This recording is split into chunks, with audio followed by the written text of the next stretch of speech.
Honourable members, you may be seated. Government bills and orders for second reading. Bill 13, Regulated Professions Neutrality Act. Adjourn debate. Mr. Wright.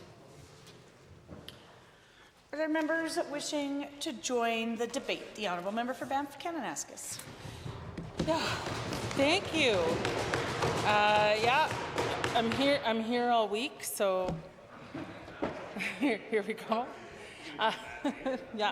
Thank you, Madam Speaker. I rise to speak to Bill 13, the Regulated Professions Neutrality Act. I'm opposed to this bill. Surprise, surprise. I guess my biggest concern is really that the government appears to be overreaching again into a space that does not require government interference or intervention.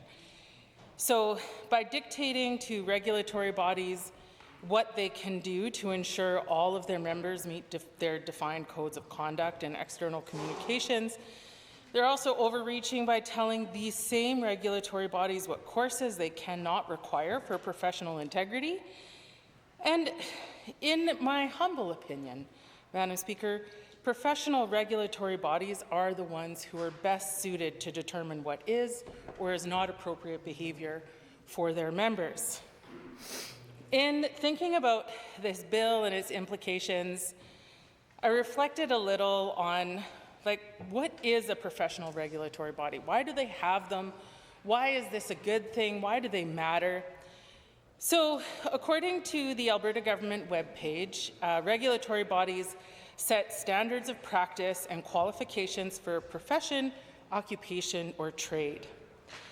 They license and certify members of over 170 different organizations in the province. And so there will be 170 plus organizations that will be impacted by this bill. They're held to, regulatory bodies in general are held to a series of standards and practices to ensure equity between organizations, fairness, and most importantly, transparency for members belonging to these associations and for the public.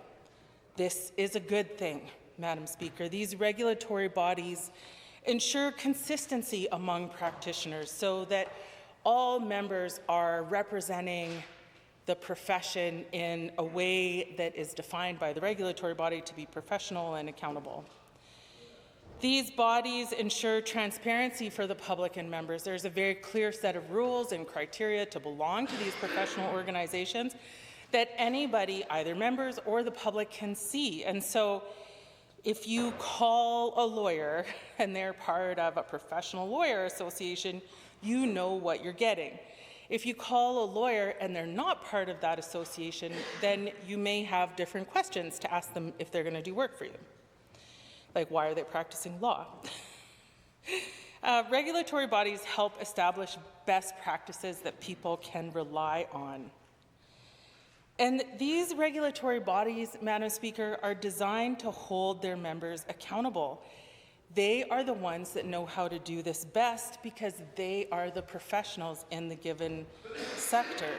The government does not know or should not know or even really need to have an opinion about how to hold professional members accountable if they belong to one of their own professional organizations.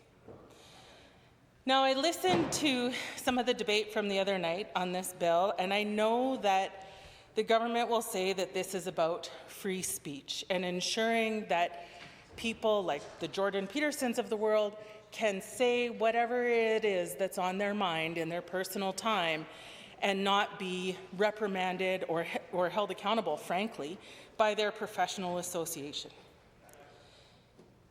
There is a difference between free speech and professional credibility, and I'll come back to that in a minute.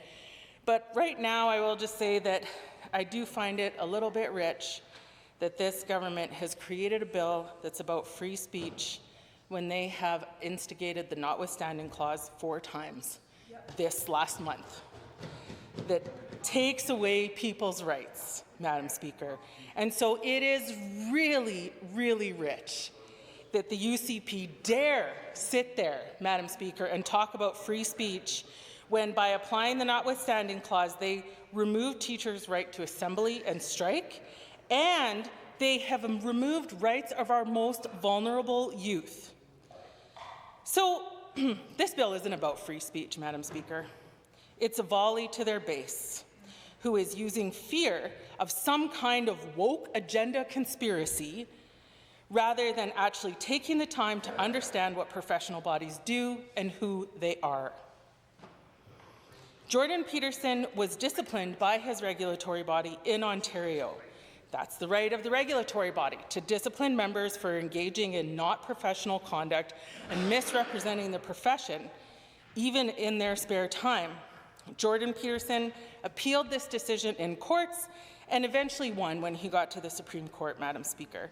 What I want to highlight there is that there is a legal process in existence if people feel that they are being unfairly or unjustly muzzled, so to speak, and that legal process already exists. So this bill is redundant and unnecessary, frankly, which is also ironic because that tends to be what the members opposite say every time we propose an amendment, is that it's redundant, and yet here we are with the whole entire bill, which is kind of redundant because there's already a legal process for this. So I want to talk a little bit, Madam Speaker, about the Alberta Society of Professional Biologists. That's the one I'm the most familiar with as a biologist. I used to be a member of the ASPB. I am not anymore because I'm not a practicing biologist anymore. I'm just an MLA, I guess now. Just an MLA. The Alberta Society of Professional Biologists has a very stringent criteria in order to apply and to receive the designation of being a professional biologist. There's a number of years of service, minimum years of education, and you can mix and match. You don't have to have a PhD or a master's, but you do need to be able to demonstrate competence in biology as a profession to be considered a professional biologist. Professional biologists are monitored and they report to the ASPB. There's an annual general meeting. I was just there last Friday to serve as a keynote speaker, Madam Speaker, which is kind of fun. And this is really important because if you're a company hiring a biologist to do an assessment as part of your development permits or requirements, you want to know that the person who comes to you is a biologist, not just a person who likes to spend time outside or somebody who's worked on a farm for a long time, but somebody who actually is trained as a biologist. And so we know that that kind of definition and that approval is really important. This last week, in my keynote to the ASPB conference, I focused on science and politics and credibility, because there's this idea that scientists can't be advocates because it sacrifices their scientific credibility. Science is supposed to be objective.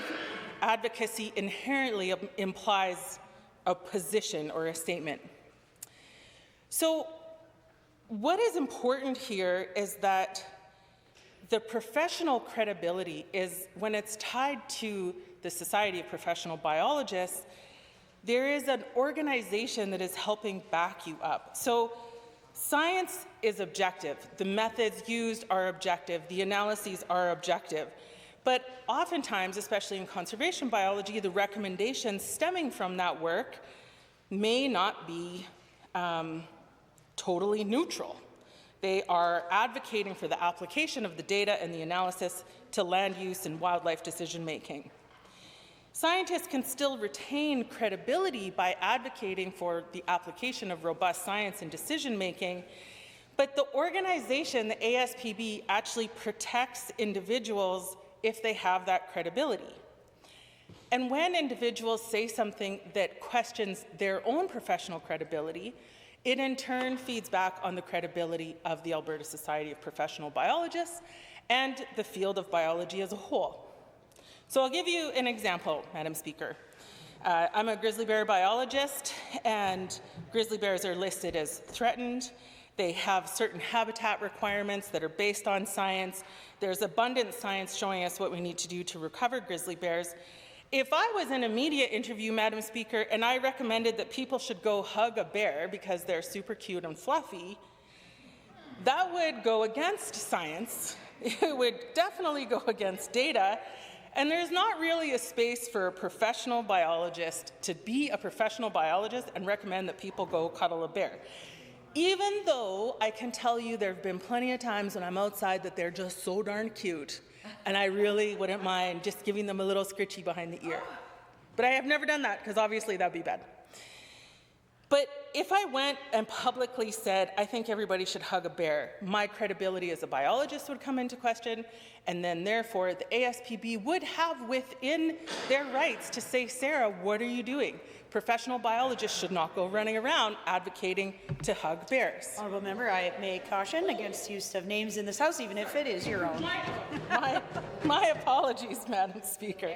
They would say member, because that's what they all call me.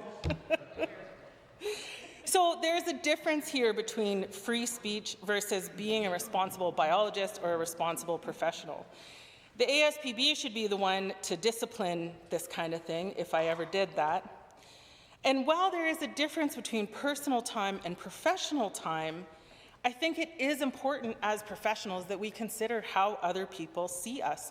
We are all politicians. We are incredibly sensitive to who we stand in photos with, what we say publicly, even on our off time, Madam Speaker. The public is who holds us accountable if we step out of line in that regard, but professional societies do and should be the organizations to hold professionals accountable outside of that space. I want to spend a little bit of time also talking about diversity, equity, and inclusion, or DEI. So this bill limits a regulatory body's ability to promote, affirm, or make policies that incorporate DEI. The member from Cypress Medicine Hat last week, in his description of DEI, demonstrated exactly why this kind of training is important. The government wants to make it sound like DEI is an ideology, when really it's about creating a more empathetic, learned society that operates with more compassion. In an organization I worked for before I came here, I implemented a DEI program that was meant to engage people of color, Black, Indigenous, and people of color, into our organization to become members. Because I realized that there probably were people of color who were biologists, but they were not represented in our organization. To me, one of the great things about DEI is that it's trying to create an organization where people can see themselves reflected, so they may want to pursue that career or vocation. As a woman in STEM, Madam Speaker, at the beginning of my career, I was frequently the only woman in the room. I would walk into a room with stakeholders or other scientists, and I would be the only woman in there. I don't want other women to be the only woman in the room anymore, Madam Speaker. I want them to see other strong women who are representing women. Yeah. And I want them to be in the room. Since then, I've done multiple unconscious bias and inclusion courses. I can tell you that these courses have not changed my ideology or changed how I think about my political leanings at all, Madam Speaker. The point of these courses is to imagine the world through someone else's eyes and to recognize that everybody has a different lived experience. This isn't some grand conspiracy to make everyone an extreme leftist.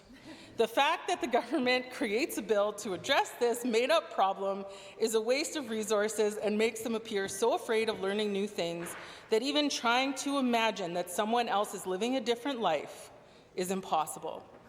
I guess that's why they're taking away trans rights. If it doesn't affect them, then it must not matter. And that, Madam Speaker, is a real shame, because there's a lot of people who live in Alberta who come from a wide array of backgrounds and lived experiences. The more we learn about the rest of the people, or all of the people in our society, the better we're able to govern, the better we're able to be professionals in our chosen fields, because all of that information helps us communicate more effectively with people who come from a different background than we do. And that inclusion is really important. The unconscious bias piece, Madam Speaker, we all have unconscious bias. Learning to recognize it and understand it is a really important part, I think, of growing as a person, growing as an adult, being a better parent, being a better friend, being a better wife sometimes. I mean, it is good to understand where my husband's coming from. And so we learn and we strive to become better people, better, yeah. Here. The honourable member for Edmonton City Centre. Thank you, Madam Speaker. Appreciate the opportunity to rise and speak to Bill 13, the Regulated Professions Neutrality Act. Madam Speaker, Bill 13 is just another page from the Premier's populist playbook. A playbook that's increasingly out of touch with what Albertans want and need. Now, you might ask, what is this playbook about, precisely? Well, I think Dr. Jared Wesley said it very well in an article he wrote back in late 2022. Article titled, Premier's Name, Populist Playbook, Making the Dominant Feel Marginalized. Now, Dr. Wesley wrote, starting, his initial part of his article talks about the Premier's comments at her inaugural press conference where she talked about unvaccinated Albertans and said, quote, they're the most discriminated against group I've ever witnessed in my lifetime. Now, as Dr. Wesley reflected, in his view, her comment was ignorant of deeper injustices faced by many other groups. Comments made from the Premier's podium that made our province a national and international embarrassment. But even more than that, in Dr. Wesley's view, these comments from the Premier were an attempt to define a small, influential subset of the population, those who chose not to be vaccinated, as both more common and more aggrieved than the evidence actually suggests. He said it draws from a right-wing populist playbook being used in many other parts of the world. He said populists like the Premier succeed when they're able to do three things. The first is when they convince a dominant group that they're in fact being marginalized. Second is when they convince that group that they are in fact in a silent majority. Thirdly, when they convince the broader public that the group is both a victim and too dominant to challenge. Now, Dr. Wesley said those first two moves appear contradictory, and indeed they do. How can someone who is a dominant group actually be marginalized, and how can they be a dominant group and a silent majority? But what he reflected is that the Premier's comments about those who chose not to be vaccinated fed into myths about who actually holds power in this government in particular. He notes that folks that hold those kinds of views, in fact, have seats at the cabinet table. They've had an overrepresentation in the legislature. We've seen the government move multiple pieces of legislation and change laws and regulations based on that very small minority of people. Now, he notes that populists try to get around that contradiction of trying to claim groups that are dominant and actually wield a great deal of power are somehow marginalized in a silent majority by persuading folks that they're less powerful than they actually are. That these folks are actually being left behind by these forces that are beyond their control, victims of this system that are run by a corrupt elite and that are against the interests of the quote-unquote real people.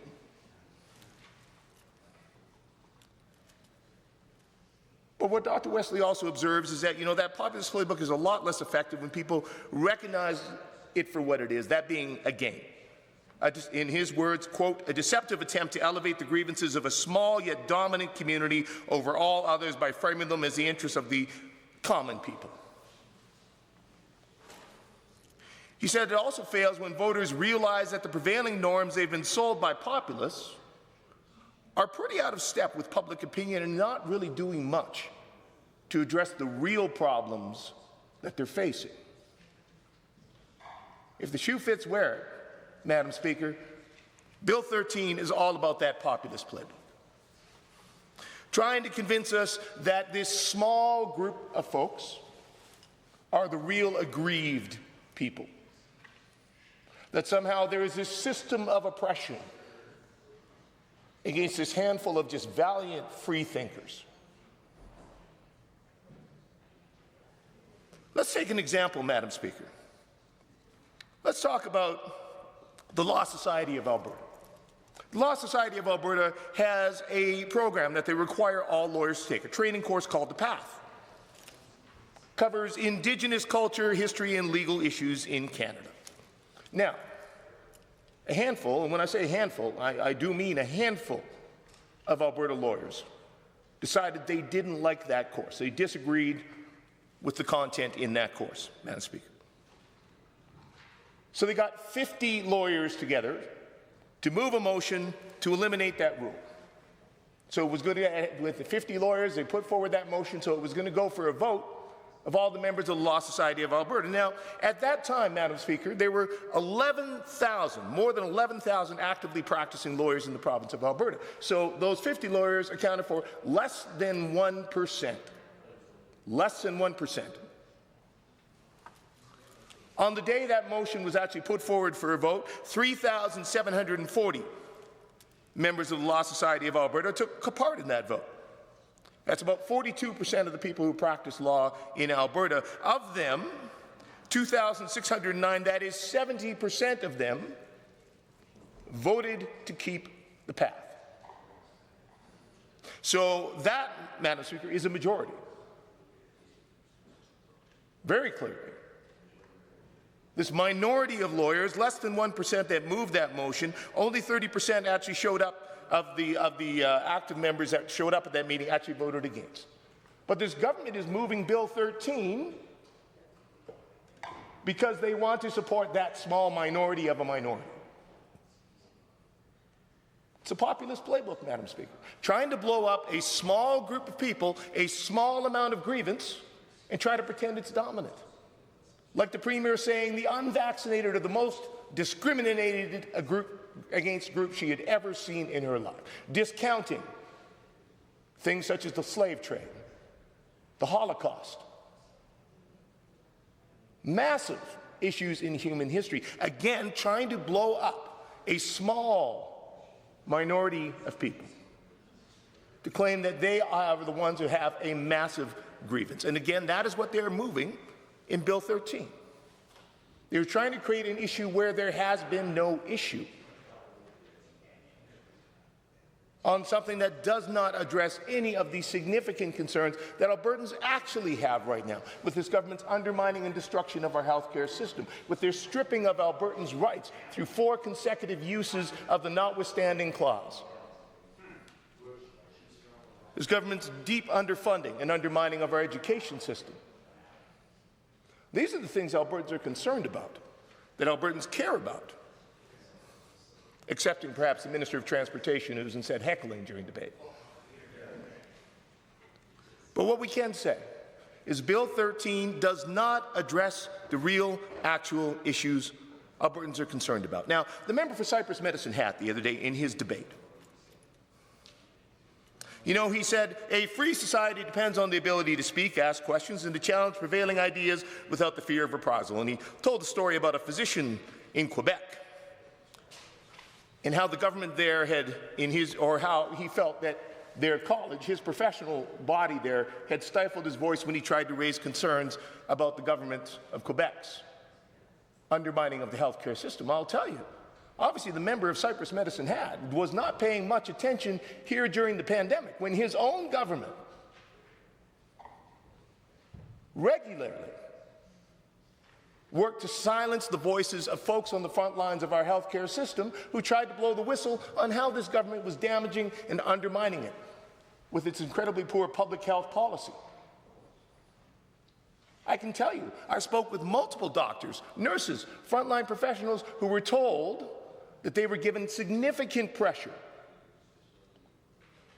from their administration, their management, coming down from the government to keep their mouths shut when they raised concerns about what this government was doing in the healthcare system. But yet the government now wants to ride in and claim that they're the champion of these professionals. They're here to defend them, Madam Speaker. I don't know that we've ever had a government in Alberta that's required so many people to sign so many non-disclosure agreements. A government that's worked so hard to prevent anyone from being able to speak out. We remember, under this Minister of Justice and others in this government, folks being told that if they were going to talk to the Auditor General about the corrupt care scandal, they should talk to a government lawyer first.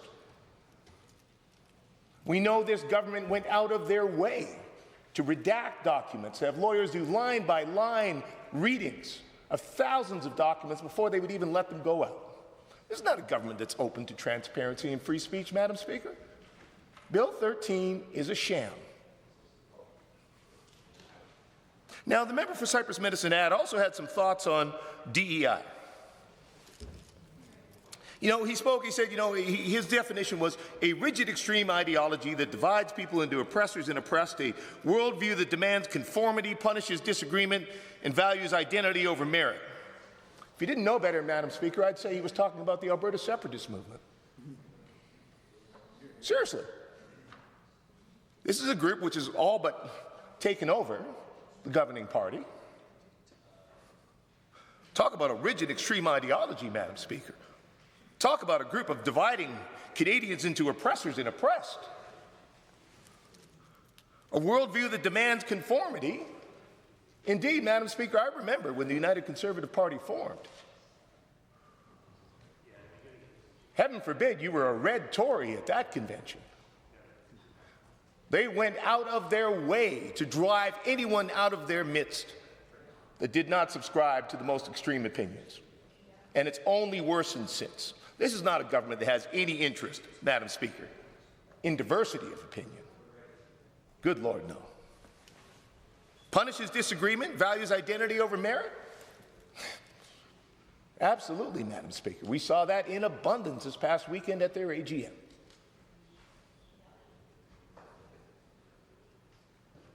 The fact is, Madam Speaker, this is a government that, in the words of the member from Cypress Medicine Hat, replaces dialogue with dogma. He claims, under this government, you will never be compelled to adopt an ideology as a condition of your livelihood.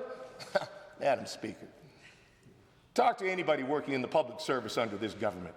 Ask them how free they feel to express their opinion. Indeed, Madam Speaker, I think about the fact we have these recall petitions that are happening now. And I think about the one in particular for the member of Airdrie East. Individual launched it, and the member for Airdrie East, she posted an open letter saying, and I quote, "The fact that this recall effort is being led by an individual who works as a high school principal within our community is extremely disappointing, using a taxpayer-funded position of authority to advance a politically motivated campaign." Now, Madam Speaker, the Minister of Transportation questions the neutrality of the chair. Now, Madam Speaker. Sorry.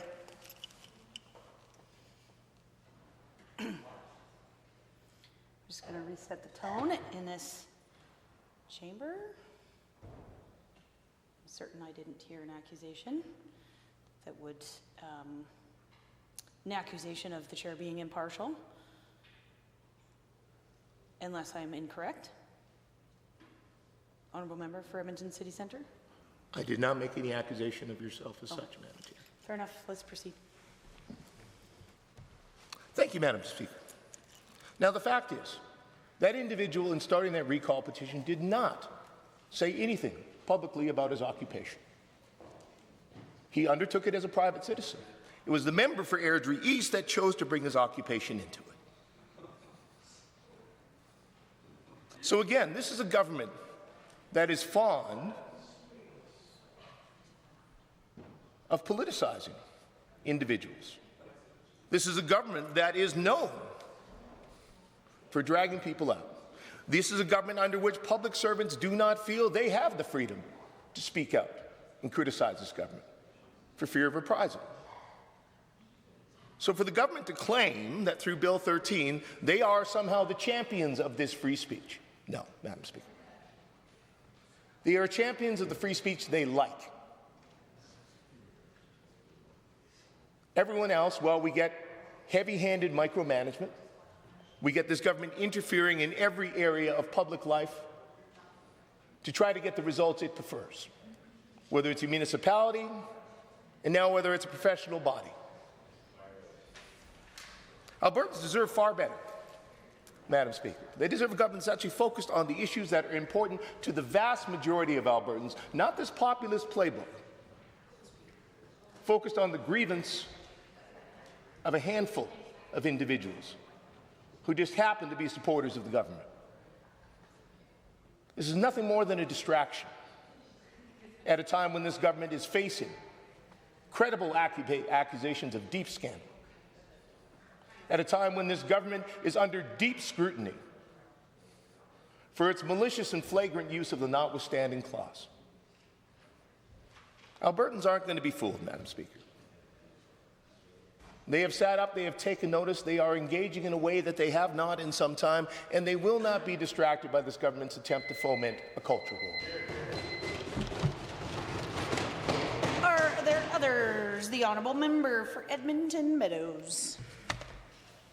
Thank you, Madam Speaker, for the opportunity to rise and make some comments on behalf of my constituents on Bill 13, Regulated Professions Neutrality Act. And when I was looking at the bill and the pattern of behavior and work of this government for the past 2 years, and particularly this session, and it seems very surprising and funny that the Ministry of Justice brought something to discuss in this assembly called neutrality. It really believes in neutrality. Neutrality, when comparing to the patterns of this 6, 7, 8 months, 9 months or 7, 8 weeks, two occasions of, using notwithstanding clauses. And the members of government really believes in neutrality on the views. There's no such neutrality. Either you believe in things or you don't believe in. And we know about the UCP's views on a number of those issues when it comes to the teachers' fundamental rights, when it comes to healthcare workers' rights, and we have seen Bill 9, LGBTQ 2S+ community attacked under this UCP when they knew what they have been doing for the past 2 years under 3 bills they brought forward, that they're not going to stand in court, and they made it ineligible to be tried in the courts by using notwithstanding clause.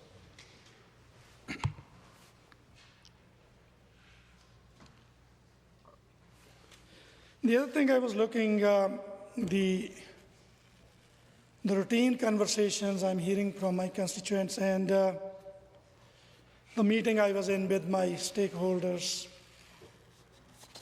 when I see the Justice Minister brought something forward into the Assembly, it is not something that my constituents are looking. It's not even something probably the constituents of honourable ministers looking for it.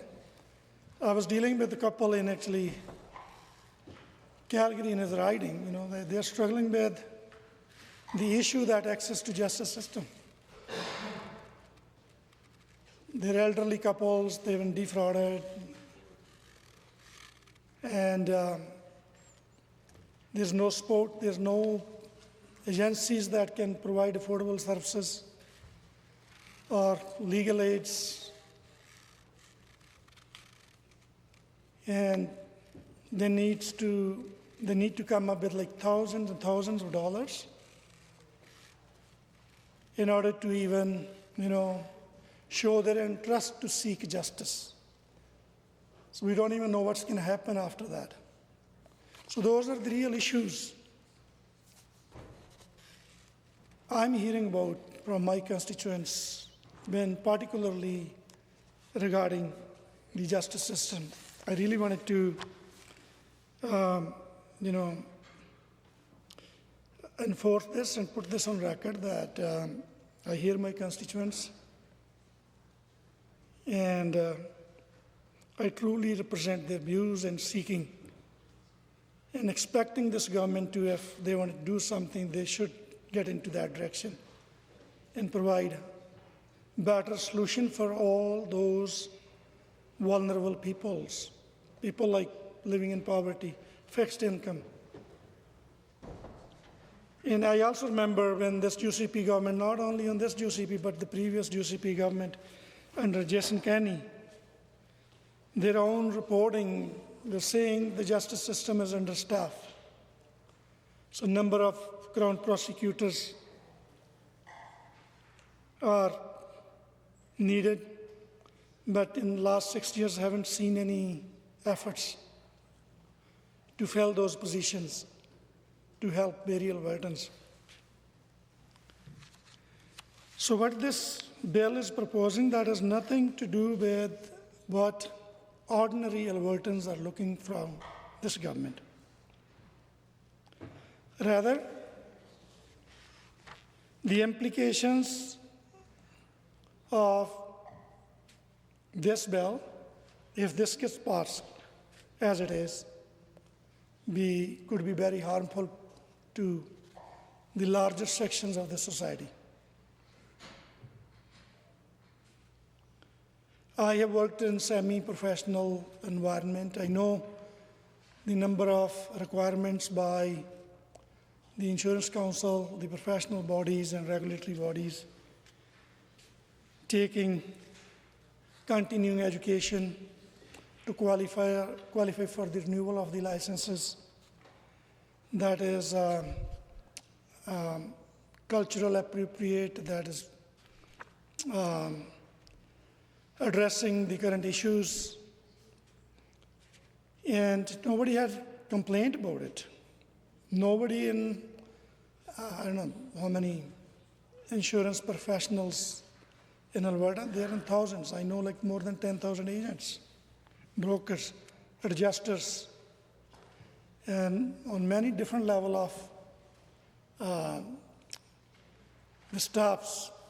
They never complained about those regulatory requirements.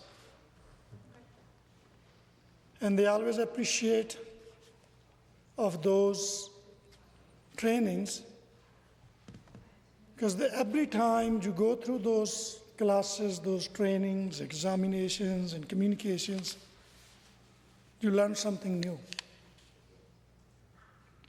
to help make your practices better,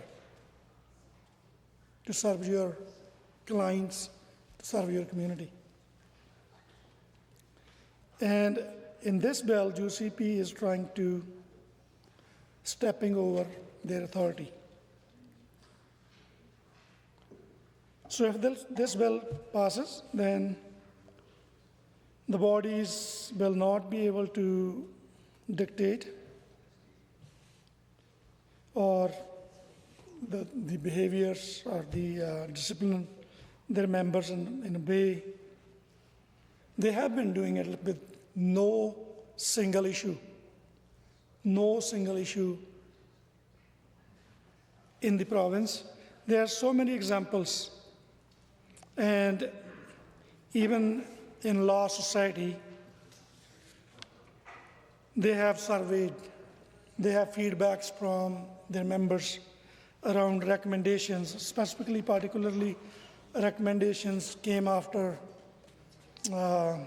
St. Clair Commission, after the public inquiry. And the vast majority of the lawyers, supported those recommendations.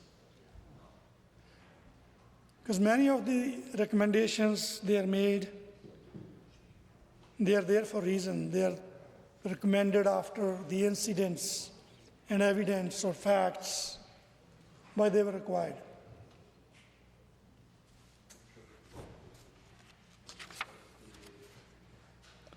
And in this bill, the UCP is also telling regulatory bodies they cannot instruct, they cannot, if they even want it, to take courses, specifically such as Indigenous awareness training for lawyers. We have a long way to go on this issue. And UCP seems to be already afraid of it.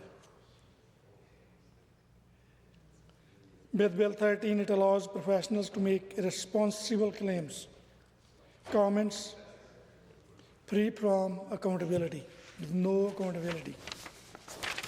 I know I worked in semi-professional environment. I mentioned, even when you are at home, when you are at, not at work, in any places in the community, whenever you say something that's deemed a professional advice, if you are a member of any professional, semi-professional body. So that's why you should know, you need to be careful about what you are saying, how you are saying, what you are trying to suggest in that manner. And that is what exactly the practice right now, under even the guidance of, what do we call, boards of directors, exactly, forgot the term we call it, the practices that is covered by the insurance policies. Even the tort law and liability insurance really explains or based on the concept of every person has a right to stay free from any kind of harm. Harm could be violence, physical violence, injury, or that could be harmful comments based on judgment, based on somebody's gender, color, race, or ethnicity.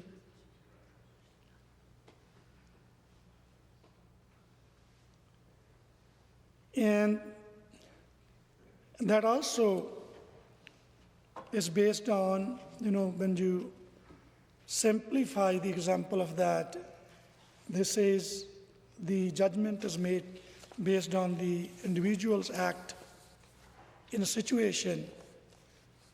It calls what the prudent person would do in such situation, would do or would not do in such a situation. So in this bill, there is not even consultation, there is not even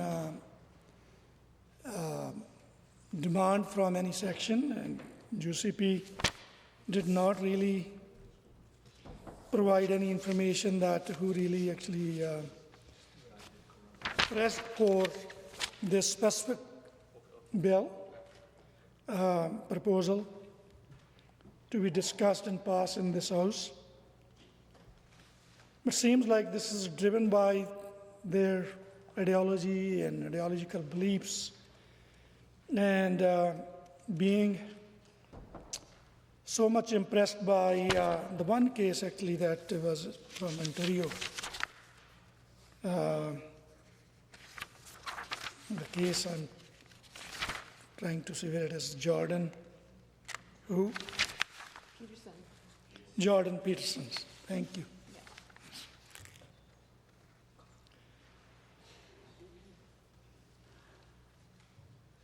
So the person at certain position, making the comments based on his personal biases, but that is offensive to someone else's identity. And the UCP is trying to legalize under the law through this bill. I was exactly reading the section 10 of this bill. Section 10 of this bill establishes correctness as a standard of review for compliance with bill. Legal analysis shows this is to be departure from the administrative principles of law, where reasonable is the presumptive standard of review. That's where I was talking about the tort law. It says the prudent person would or would not do in a reasonable situation. So the UCP is trying to change it to the correctness under the law, but not the reasonableness. Time. The honourable member for Calgary-Falconridge. Thank you, Madam Speaker. I rise today to speak in strong opposition to Bill 13, the Regulator Professions Neutrality Act. This legislation is being presented as a defense of free speech. But let us be absolutely clear. It is not about protecting Albertans. It is about dismantling professional standards, weakening accountability, and injecting political ideology into spaces that should remain independent and focused on public safety and trust. It does show the track record of this UCP government poking nose everywhere, unnecessary. If this government cared about fairness, they would strengthen professional standards, not tear them down. If they cared about reconciliation, they would support cultural competency training, not ban it. If they cared about public safety, they would listen to regulators, not silence them. But they do not care. They care about ideology, about scoring political points, and about importing a US-style culture war into Alberta. And Madam Speaker, Bill 13 is unnecessary and dangerous. It strips regulatory bodies of their ability to uphold the integrity of their professions. It prevents them from requiring basic training such as Indigenous cultural competency or unconscious bias courses. Training that ensures fairness, safety, and respect in professions that serve the public every single day. These are not abstract concepts. They are practical measures that protect patients in hospitals, clients in courtrooms, and families in our communities. Madam Speaker, Bill 13 is not a minor adjustment. It is a sweeping change that affects over 100 regulated professions in Alberta. It limits regulators' ability to sanction members for off-duty conduct, even when that conduct undermines public trust or brings a profession into disrepute. Under this bill, unless a professional engages in physical violence or damage, their off-duty behavior, including discriminatory or hateful speech, cannot be disciplined. Hate speech, publicly disregarding vulnerable groups, that would go unchecked. Madam Speaker, it also prohibits mandatory training programs that address systemic bias, cultural competency, and diversity. This means courses like the Law Society's The Path, Indigenous Cultural Competency Program, which 75% of Alberta lawyers voted to make mandatory, would no longer be required. The Alberta Teachers Association has warned repeatedly that removing these requirements is a slap in the face to reconciliation and equity efforts. Madam Speaker, this bill goes further. It forces regulators into neutrality on principles of equity and inclusion, banning policies that promote fairness or acknowledge systematic barriers. It even prohibits regulators from affirming values like diversity or anti-racism in their codes of ethics. The UCP claims this is about freedom of expression. But freedom of expression does not mean freedom from accountability. Professional regulators exist to protect the public, not to shield professionals from consequences when their actions harm trust and safety. Professional regulators exist for one reason: to protect the public. They ensure that doctors, lawyers, teachers, engineers, and other professionals meet ethical standards and maintain public confidence in their work. And Madam Speaker, when standards are weakened, the public pays the price. Consider healthcare. A University of Calgary study found that 2/3 of Alberta physicians have implicit anti-Indigenous bias. Without unconscious bias training, those biases can affect patient care, leading to misdiagnosis, inadequate treatment, and worse health outcomes for Indigenous patients. Removing these requirements does not protect free speech. It puts lives at risk. The Alberta Medical Association has warned that cultural competency training is critical to reducing harm.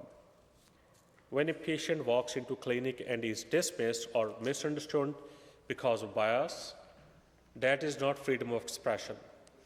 That is systematic failure. And Madam Speaker, now consider the legal profession. Vast majority of Alberta lawyers voted in favor of mandatory Indigenous cultural competency training because they know it is essential for justice. They understand that without this training, systematic barriers persist and reconciliation efforts stall.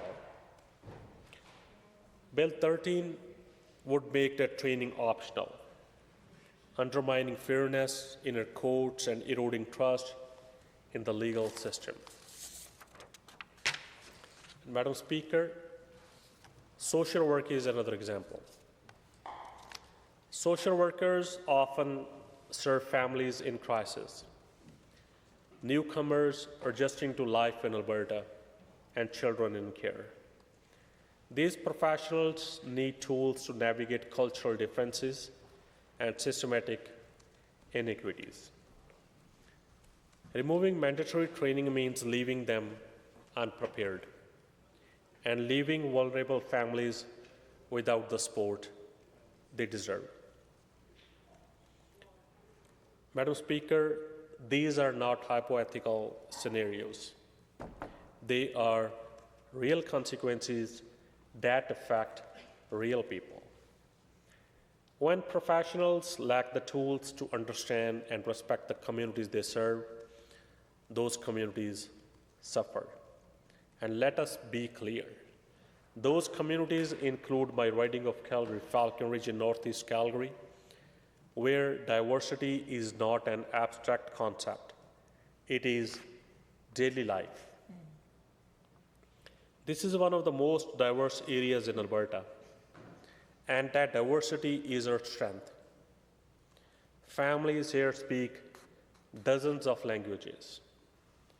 They come from every corner of the globe, from the different culture, different languages, different traditions. They work hard, they sacrifice, and they pour their hearts into building a better future for themselves and their children. And Madam Speaker, many are newcomers adjusting to the life in Alberta. These families trust that the systems around them, healthcare, education, justice, will treat them fairly. But this government is failing at that. Imagine a newcomer family seeking medical care for their child. They deserve a doctor who understands cultural differences and communicates with respect. They deserve a system that values inclusion. But under Bill 13, the government is telling professionals they do not need that training. It is telling families that their needs are optional. And this is unacceptable, Madam Speaker. And this is not just about healthcare. It is about every profession that touches our lives. It is about the lawyer who represents a newcomer in court. It is about the social worker who supports a family in crisis. It is about the teacher who helps a child learn English. These professionals need tools to serve diverse communities effectively. Madam Speaker, these families are facing rising utilities, skyrocketing insurance costs, and stagnant wages, and skyrocketing rents. And now, this government wants to strip away protections that ensure fairness and respect in the systems they rely on. Bill 13 sends a clear message. Cultural understanding does not matter. Protecting vulnerable communities does not matter. We don't matter. Such a shame. Madam Speaker, Alberta is not an island. Our reputation matters. When we pass legislation that undermines equity and accountability, it sends a message to the world that Alberta does not value inclusion or fairness. It affects our ability to attract talent, investment, and innovation. Professionals want to work in jurisdictions that uphold high standards, not ones that dismantle them for political gain. Alberta has a proud tradition of professional self-regulation. For decades, we have trusted regulatory bodies to set standards, enforce ethics, and protect the public interest. This independence is not accidental. It is fundamental to maintaining confidence in professions that hold immense responsibility. Doctors make life and death decisions. Lawyers safeguard justice. These roles require trust, and trust requires responsibility. Mr. Speaker, Bill 13 undermines that independence. It replaces professional judgment with political interference. It tells regulators that they cannot require training that addresses systematic bias or cultural competency. It tells them they cannot discipline members for conduct that damages public confidence unless it meets a narrow definition of physical violence or damage. Hate speech, discrimination, publicly disregarding vulnerable groups. Under this bill, those actions would go unchecked. Mr. Speaker, no other province in Canada has legislation like this. In fact, most jurisdictions are moving in the opposite direction, strengthening standards to ensure equity and inclusion. British Columbia has doubled down on anti-bias training for health professionals. Globally, Alberta risks falling behind. Countries that lead in professional standards, such as the UK and Australia, are embedding diversity and inclusion into regulatory frameworks. Meanwhile, this government is importing a US-style culture war into our laws, just like with healthcare. I see the Premier is intent on copying her Mar-a-Lago friend south of the border in more ways than one. Mr. Speaker, let us call this what it is, a political stunt. No one was asking for this bill except the UCP's fringe base. The government did not consult with regulators. They did. Thank you. You're welcome. The honourable member for Calgary, Elbow. Thank you, Mr. Speaker. And thank you for that tremendous vote of confidence from the member for Edmonton Highlands Norwood. I appreciate that. Gets me going. There's a lot of things to talk about in this House. There's a lot of choices that the government could have in proposing its legislation. We are in the middle of a tremendous cost of living crisis. Unemployment is high and getting higher. Youth unemployment, especially Alberta, ranks poorly. I believe Alberta has the highest youth unemployment in the country. Cost of living. We just had a motion presented by the opposition, a private member's motion that requested a public inquiry into grocery prices, and unfortunately it was voted down by this government. But groceries remain a very challenging affordability item for people in Calgary Elbow. I hear about it all the time when I'm talking at the doors. And I don't even need to be talking on the doorstep, actually. I just need to be talking to anybody. Because eventually any mealtime conversation, any conversation at a checkout line, any conversation at a bus stop, any conversation at the coffee lineup eventually devolves into, can you believe the price of? And it's usually something that we put in our mouths. But that's not what we're talking about here. We also, in a way, this should be one of the grandest times, one of the most incredibly privileged times to be a legislator in this House. Because the problems that we're facing here and as a society are so very significant. And we are polarized and partisan in this House. We are polarized and partisan as a society. And we need leadership to try and figure out how to get through it all, how to make sure that we get through the other side.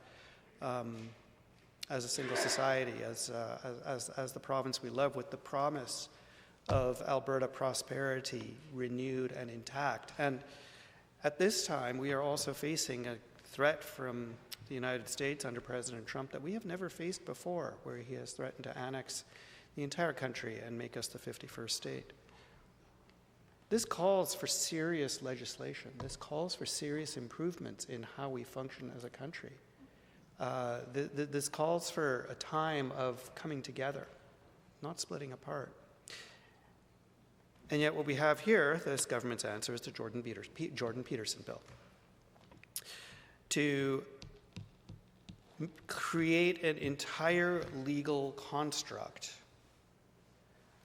around what happened to a man who does not live in Alberta.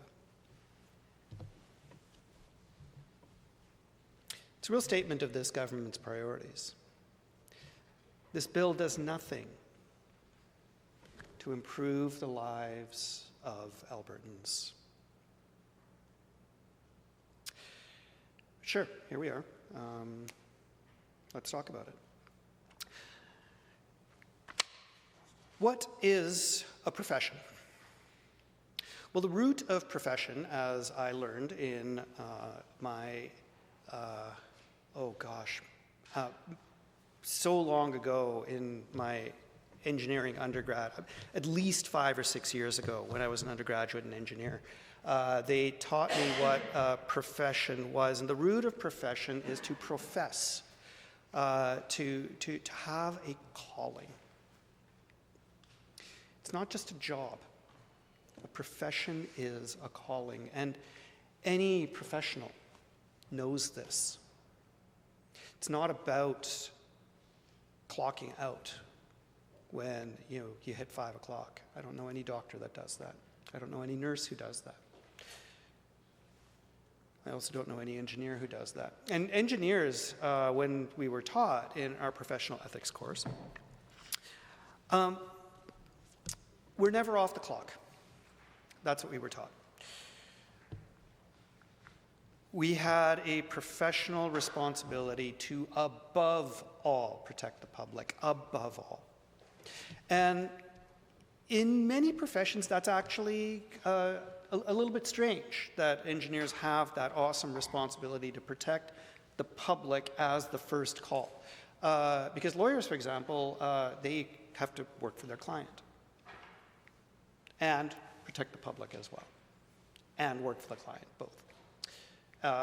And have professional integrity standards around their client. Doctors are required to, above all, preserve their relationship with the patient and to work for their patient. Engineers are required to work for all of society. And it means we're never off the clock. And these are examples that I remember from ethics classes when I was a young engineer who was trying to pass the ethics exam, and as well when I was an undergrad who was trying to learn about the practice of the profession. If I'm sitting on my front porch and a neighbor asks me, "Hey, do you think my garage is shored up okay? Do you think there's enough beams on my garage?" Well, if, as an engineer, off the clock, not on that job, that engineer says, "Yeah, sure," or "No, I don't think so," either thing, offers any opinion at all, is committing a professional crime. I'll repeat that, is committing a professional crime. Because we have an obligation to protect the public, and when we're called for an opinion,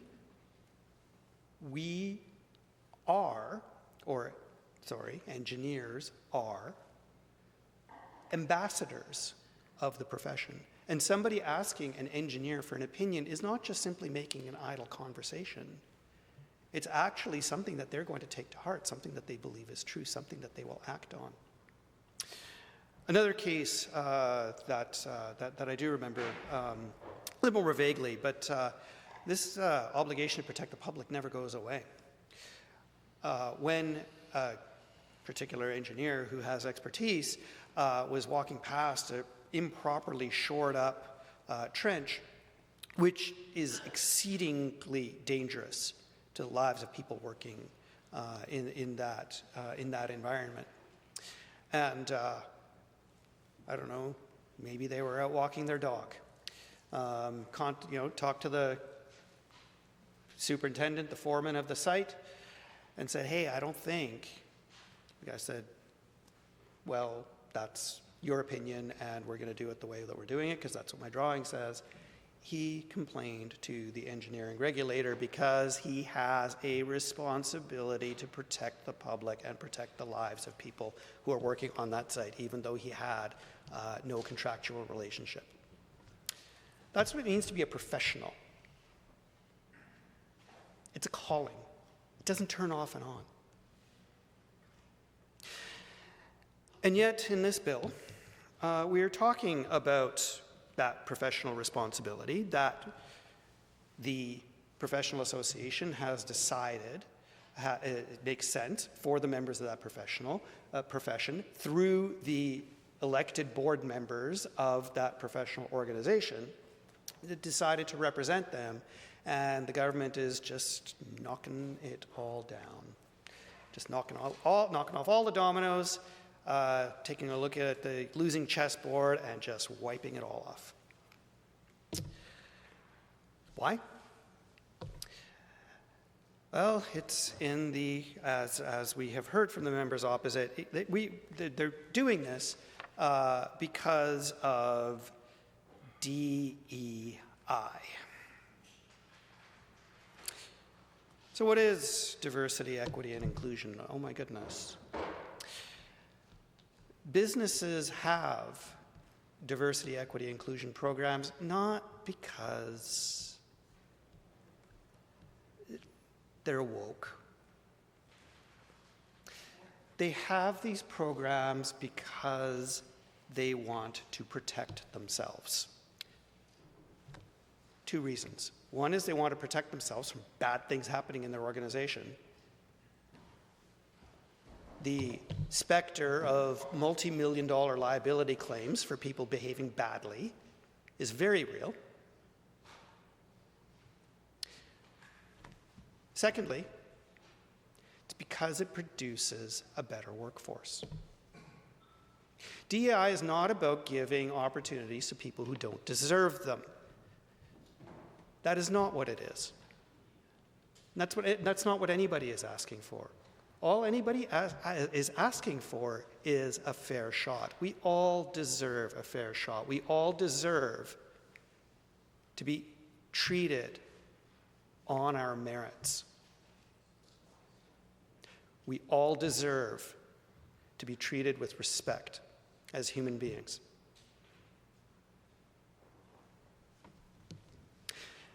And sometimes when we're not treated as human beings, or we don't treat people as human beings, there's multi-million-dollar settlements that happen to, some of which have created an immense amount of taxpayer liability.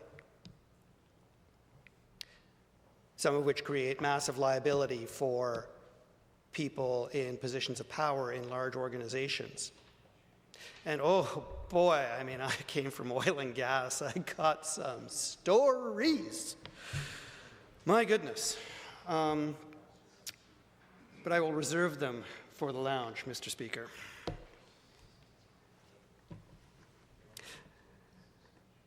The bottom line, and there are many, many examples where it has turned out that actually treating people correctly, on their merits, interacting with them as though they are human beings with a particular talent, without any of the baggage that we as a society bring in these interactions. Unconscious bias, funny thing, it actually exists and it's unconscious, we're not aware of it.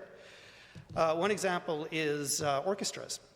They found that, they were interviewing women for lots of positions in orchestras to be musicians, and none of them were making it through until someone said, what if we put up a screen so everyone plays and no one can see what they look like? Suddenly, boom, women made the cut. Isn't that funny? We're not talking about getting orchestras that are worse. We're not talking about getting musicians that are worse. We're talking about how to get musicians who are better. Another example, the United States knows this very well. They have the best, strongest, most lethal military in the world that is committed to making sure that anybody of any race, any creed, any sexual orientation, if they're willing to die for their country, they can fight for the US military. That was before Trump.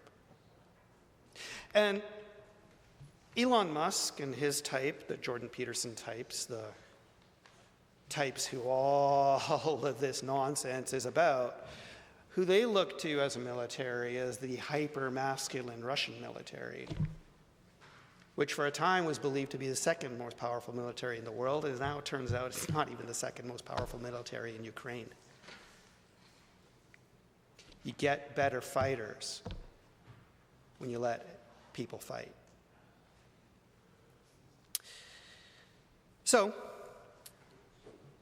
instead of talking about cost of living, instead of talking about unemployment, instead of talking about how to deal with the threat of Donald Trump making us the 51st state, what we're talking about is Jordan Peterson.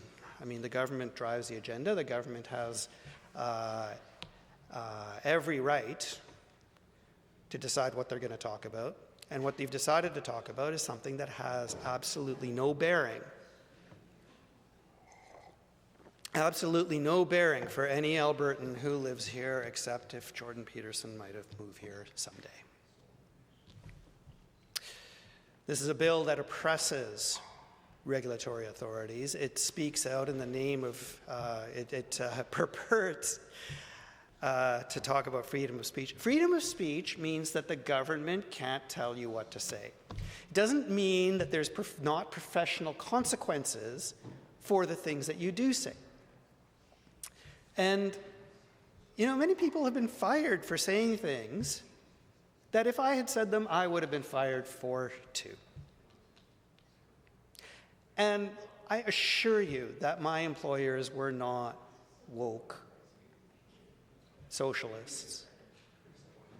They were people who understood that they lived in a context where to say something that makes it very, very difficult for the business to continue doing business,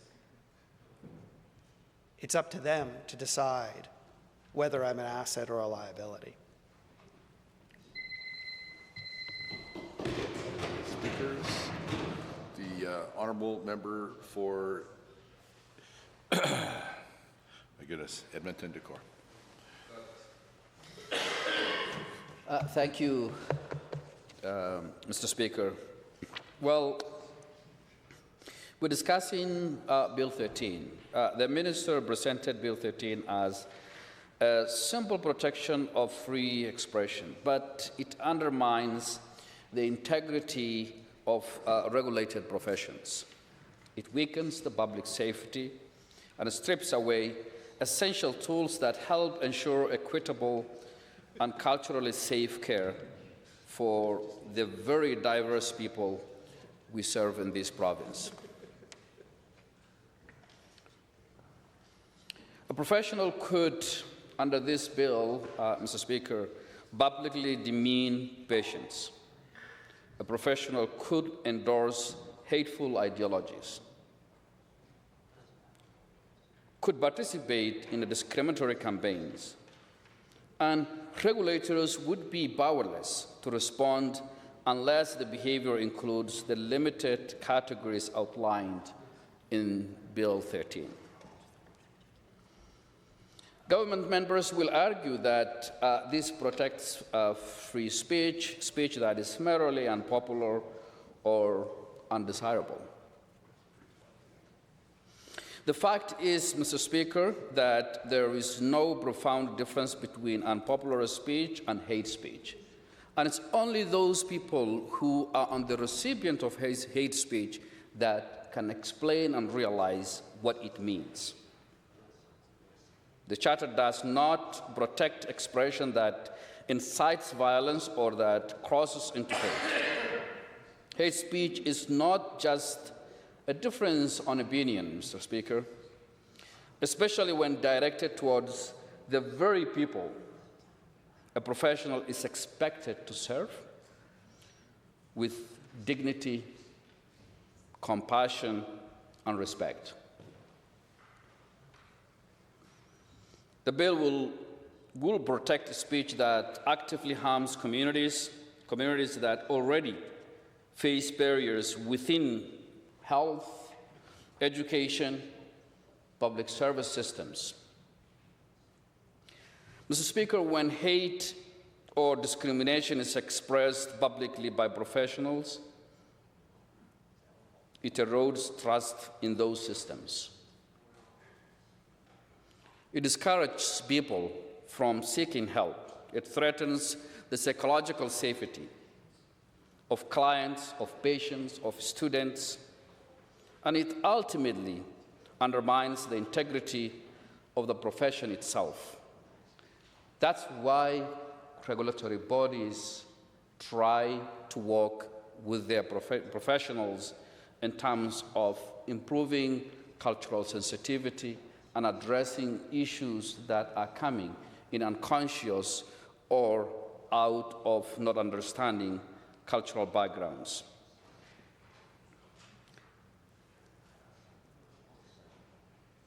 Bill 13 is a dramatic shift in how the regulators work.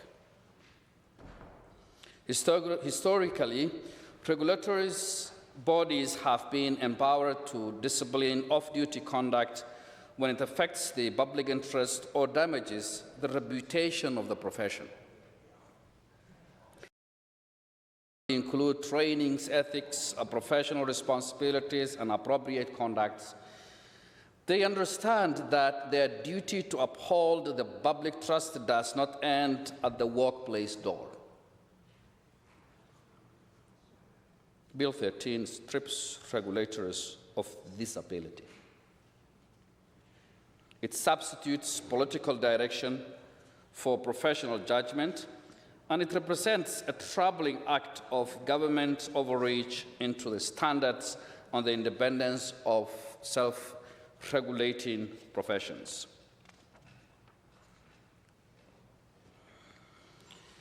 But Bill 13 goes further, Mr. Speaker. It restricts professions from requiring equity, diversity, and inclusion. It restricts the professions from requiring anti-racism, anti-bias, or cultural safety trainings.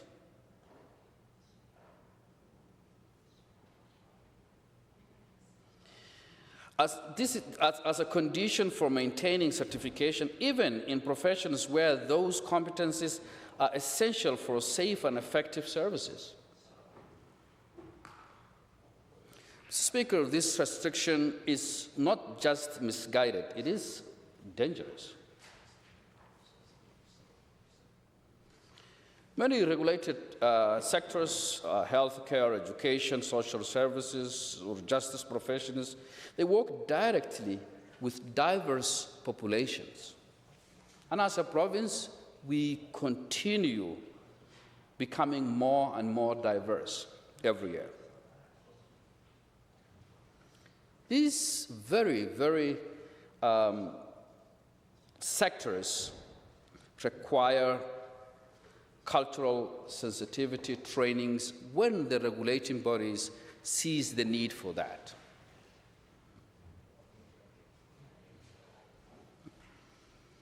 They require the ability to serve the people respectfully.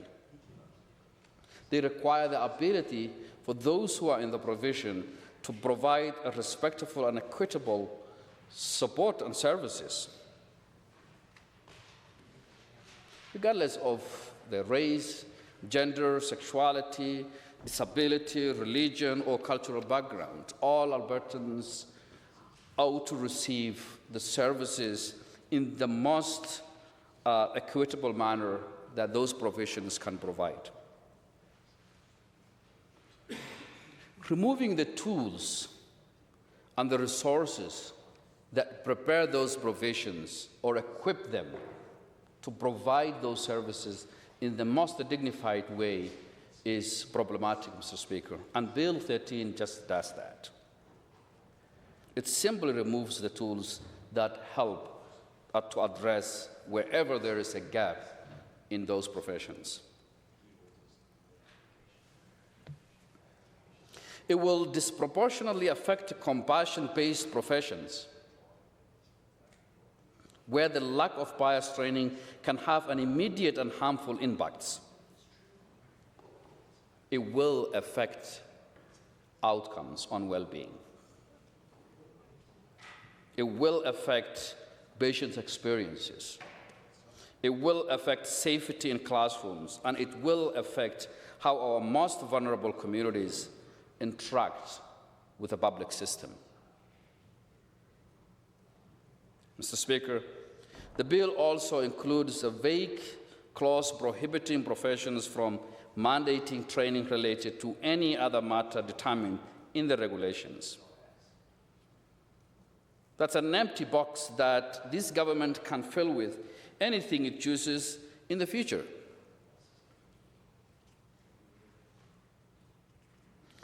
The public cannot know now what else may be restricted. That uncertainty alone should concern every member in this assembly.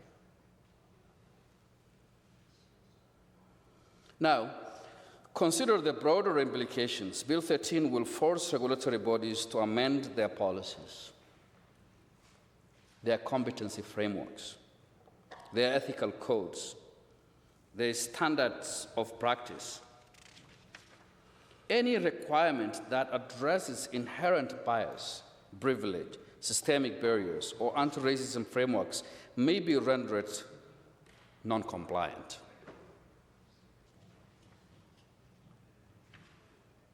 This deeply undermines decades of progress in building equitable and accountable professional systems in various professional regulatory bodies. Mr. Speaker, Section 10 of the bill is equally troubling. It establishes correctness as the standard of review of any compliance issue.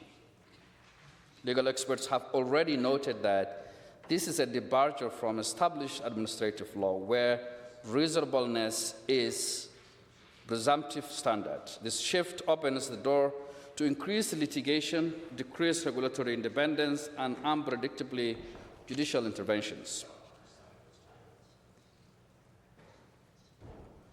No other Canadian jurisdiction has anything resembling Bill 13 has, Mr. Speaker. It is out of step with national standards. It isolated our province at a time when consistency across Canada matters for licensing, accreditation, and labor mobilities. Something that interjurisdictional IBTs have been working very long time. And instead, this bill draws its inspiration from a wave of U.S. anti-DEI legislations. Mr. Speaker, is this really the direction we want to take? Do we want to replicate the most divisive elements of American politics in our own professional sectors? Do we want to weaken our public health, our education, our justice, our social systems by removing the very tools that will ensure fairness, empathy, and cultural awareness? We should be strengthening equity, not legislating it out of existence.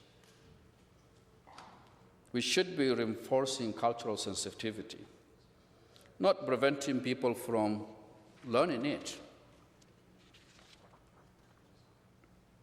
We should be supporting regulators, not stripping them of the ability to uphold the integrity of their professions in a society that is as diverse as our province.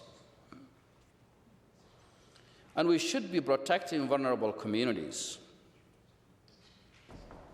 not silencing the mechanism that keep them safe. Our province is diverse.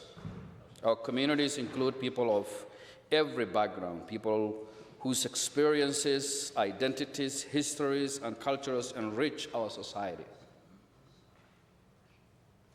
For professionals who serve the public, understanding this very diversity is not optional. It is essential. It is something that we need to invest. It's what ensures that every patient feels respected in the hospital, that every student feels safe in the classroom, that every client is treated fairly in the workplace, in any institution. Bill 13 undermines those essential foundations. It weakens the very principle that ensures dignity, the very principle that ensures inclusion, and the very principle that ensures safety. And it does so under the misleading banner of quote-unquote free expression, while ignoring the harms caused by speech that degrades, dehumanizes, or spreads hate. Speaker, we can and must do better. We must uphold free expression while also upholding responsibility. We must trust professional regulators to maintain higher standards, and we must ensure that equity and cultural sensitivity remain core components of professional practices. Bill 13 does not do that. For these reasons, and in defense of those values of fairness, inclusion, and public safety, I ask every single member of this Assembly to vote against Bill 13. Thank you, Mr. Speaker.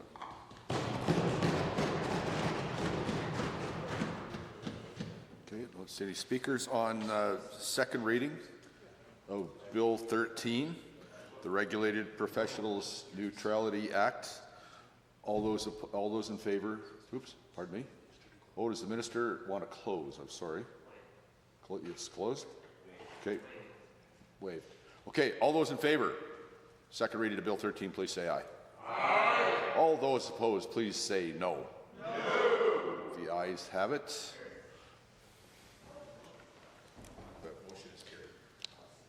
Bill 13, Regulated Professions Neutrality Act, is now read a second time. Under Government Bills and Orders, for second reading, Bill 11, Health Statutes Amendment Act 2025, number 2. Debate adjourned. Mr. Kosowski speaking. Honourable member, would you care to speak to it? How much time is left, Mr. Pardon me? 12 minutes. Oh, very good. Thank you, Mr. Speaker. Rising with another opportunity to address Bill 11, American-style Health Statutes Amendment Act. Flipping through the pages, it was really great to get to page 43. Charges and fees, Mr. Speaker. Charges and fees. That's what this bill is about. Do you pay or do we pay together? With the UCP, you always pay. That's what you can count on. That's a UCP guarantee. What do Albertans want? What does Bill 11 fail to deliver? Albertans want simple things: more family doctors, shorter waits in emergency rooms, faster access to surgery, a stable, ethical, dependable healthcare system. Albertans want solutions that strengthen public health, yet Bill 11 takes us in the opposite direction. In this multi-stage effort of cutting, fragmenting, siloing, and shifting public resources into the pockets of the friends and family of UPC cabinet members, the government dismantled AHS. They are opening the door to private corporations to run hospitals and charge patient fees. Now Bill 11 advances the next step, letting doctors bill privately, letting people pay privately for diagnostics, and allowing for out-of-pocket payments for medically necessary care. This is not strengthening health care, Mr. Speaker. This is undermining it.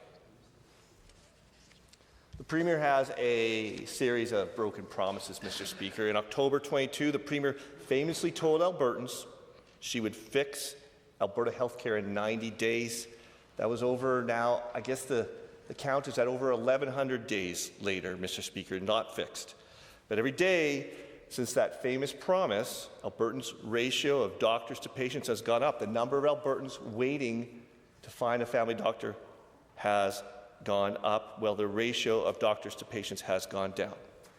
And then during the 2023 election, Mr. Speaker, you might recall it, people might recall it, the Premier promised, under no circumstances will any Albertan ever pay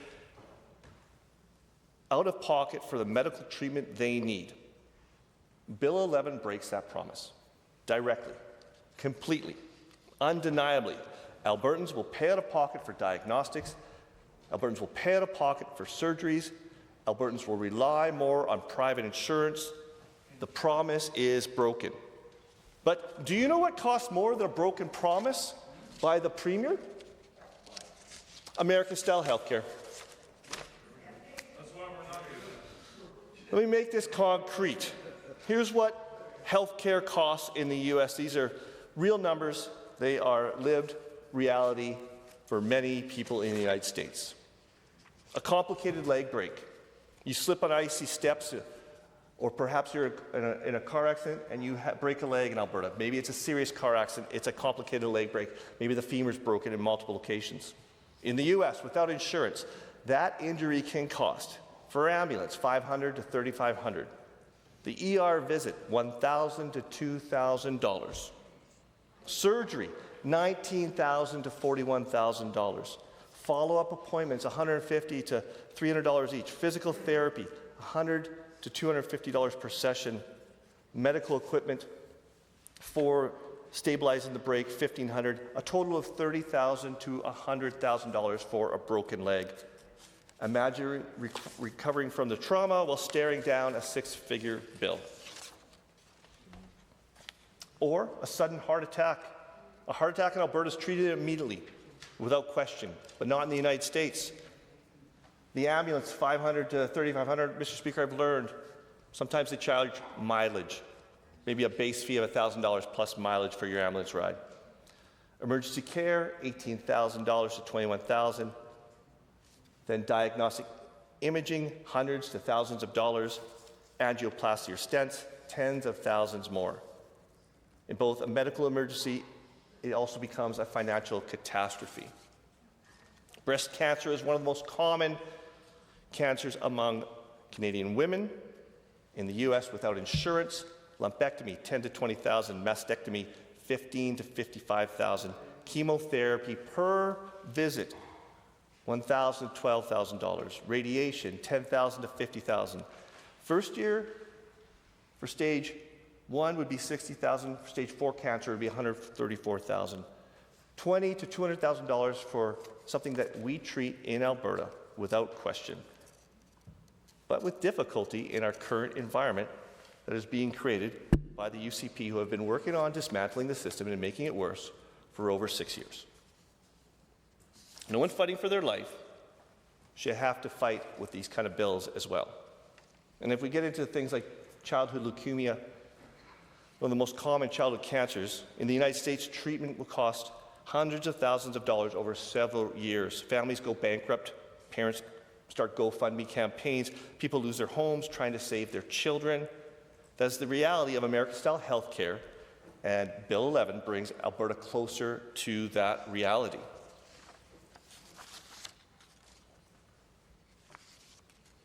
Mr. Speaker, beyond philosophy, beyond emotion, the bill itself is deeply troubling. The most dangerous changes are the introduction of dual practice. Physicians will now be allowed to choose, patient by patient, whether to bill the public system or bill privately. In other provinces, this is not allowed. You choose one route, go private or stay public. And the idea of allowing doctors to then choose to, some patients get public billing and some get private billing, is going to cause big trouble for Albertans with people that are waiting for the health care that they deserve. They already have a doctor shortage. We already have long wait times for medical care, and Bill 11 will make things worse. It creates a two-tier system in Alberta.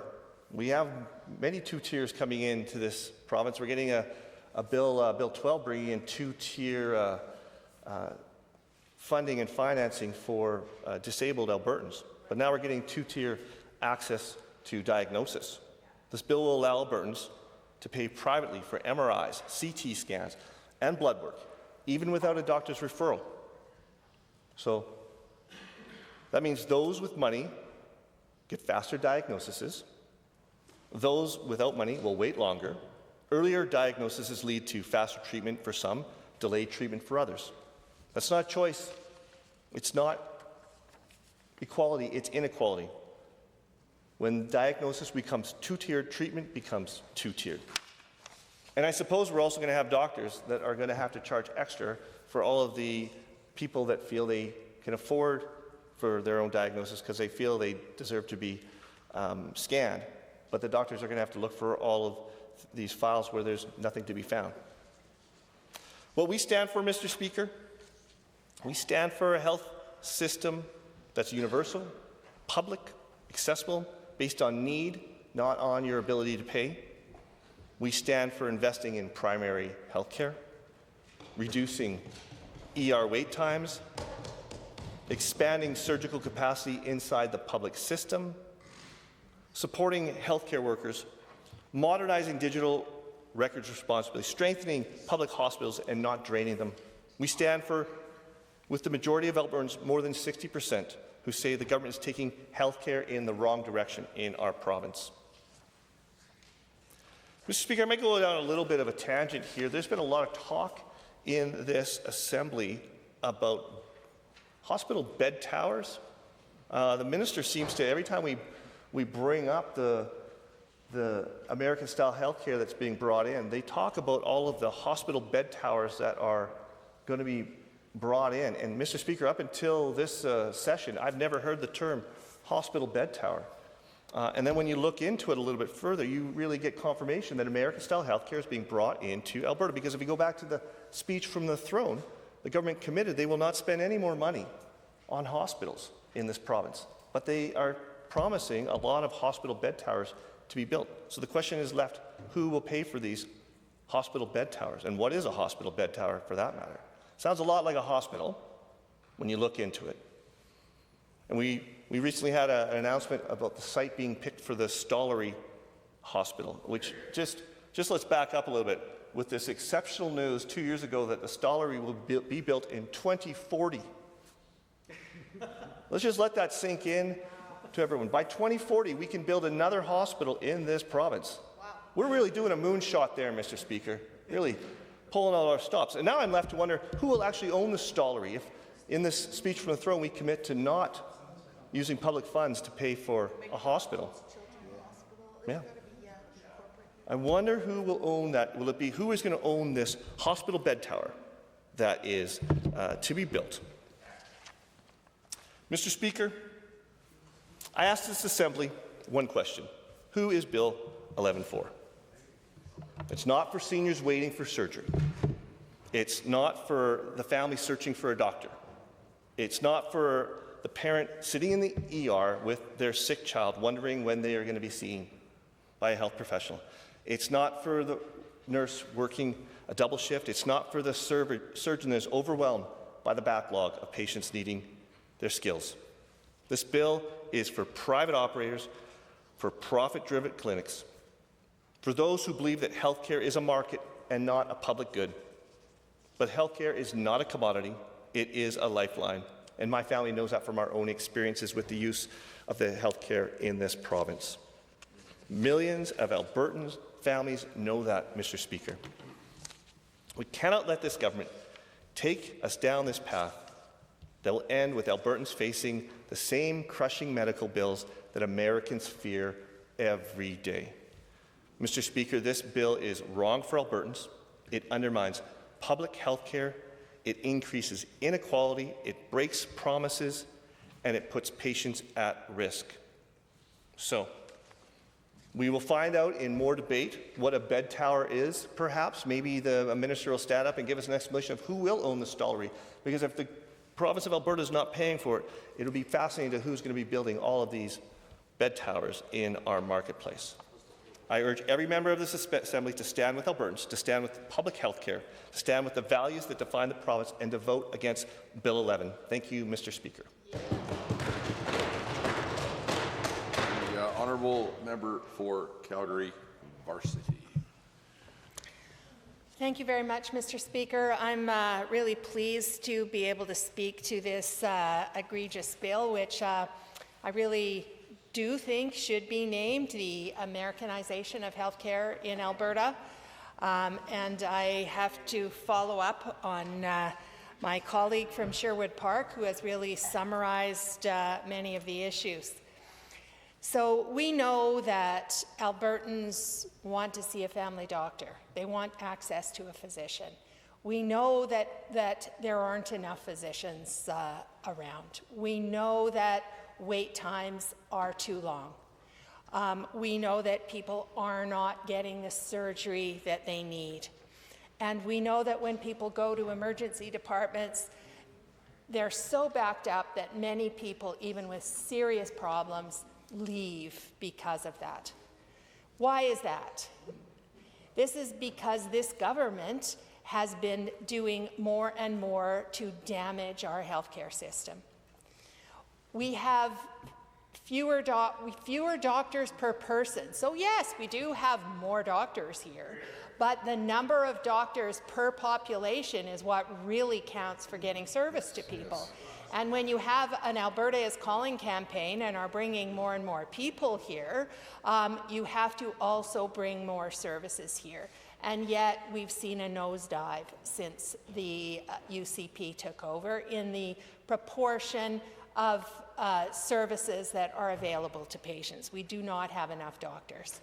We're seeing that physicians are leaving in droves. So we may be able to recruit a few, but we're seeing massive numbers leaving. How about the practice in Vancouver Island that is boasting that they have 17 new doctors? 14 from Alberta. This is what is happening because of this government. And it really started as soon as the Kenney government got in with a number of rules. It got worse with Shandro, and it's continued to get worse than any of us ever would have believed. Physicians are overworked, overburdened, and burnt out. Nurses are burned out. So what we're seeing are healthcare workers that are already working many extra hours, and now they have a government that says, oh, we don't have to worry because the doctors and nurses that are there, they just work more because they're driven by this profit idea. I'm wondering if the members on the opposite side even know what the hours of work are in an academic ARP. The base is 50 hours per week plus on-call. On-call can be 20 to 40 hours a week, and that isn't just waiting for a phone call, that's often in the hospital seeing patients. Yes, you're going to work a lot more extra hours on top of that. Wow, I don't want to be the patient getting the care from that doctor. And I don't want to be the patient getting my surgery from a surgeon that's already worked 60 to 80 hours that week.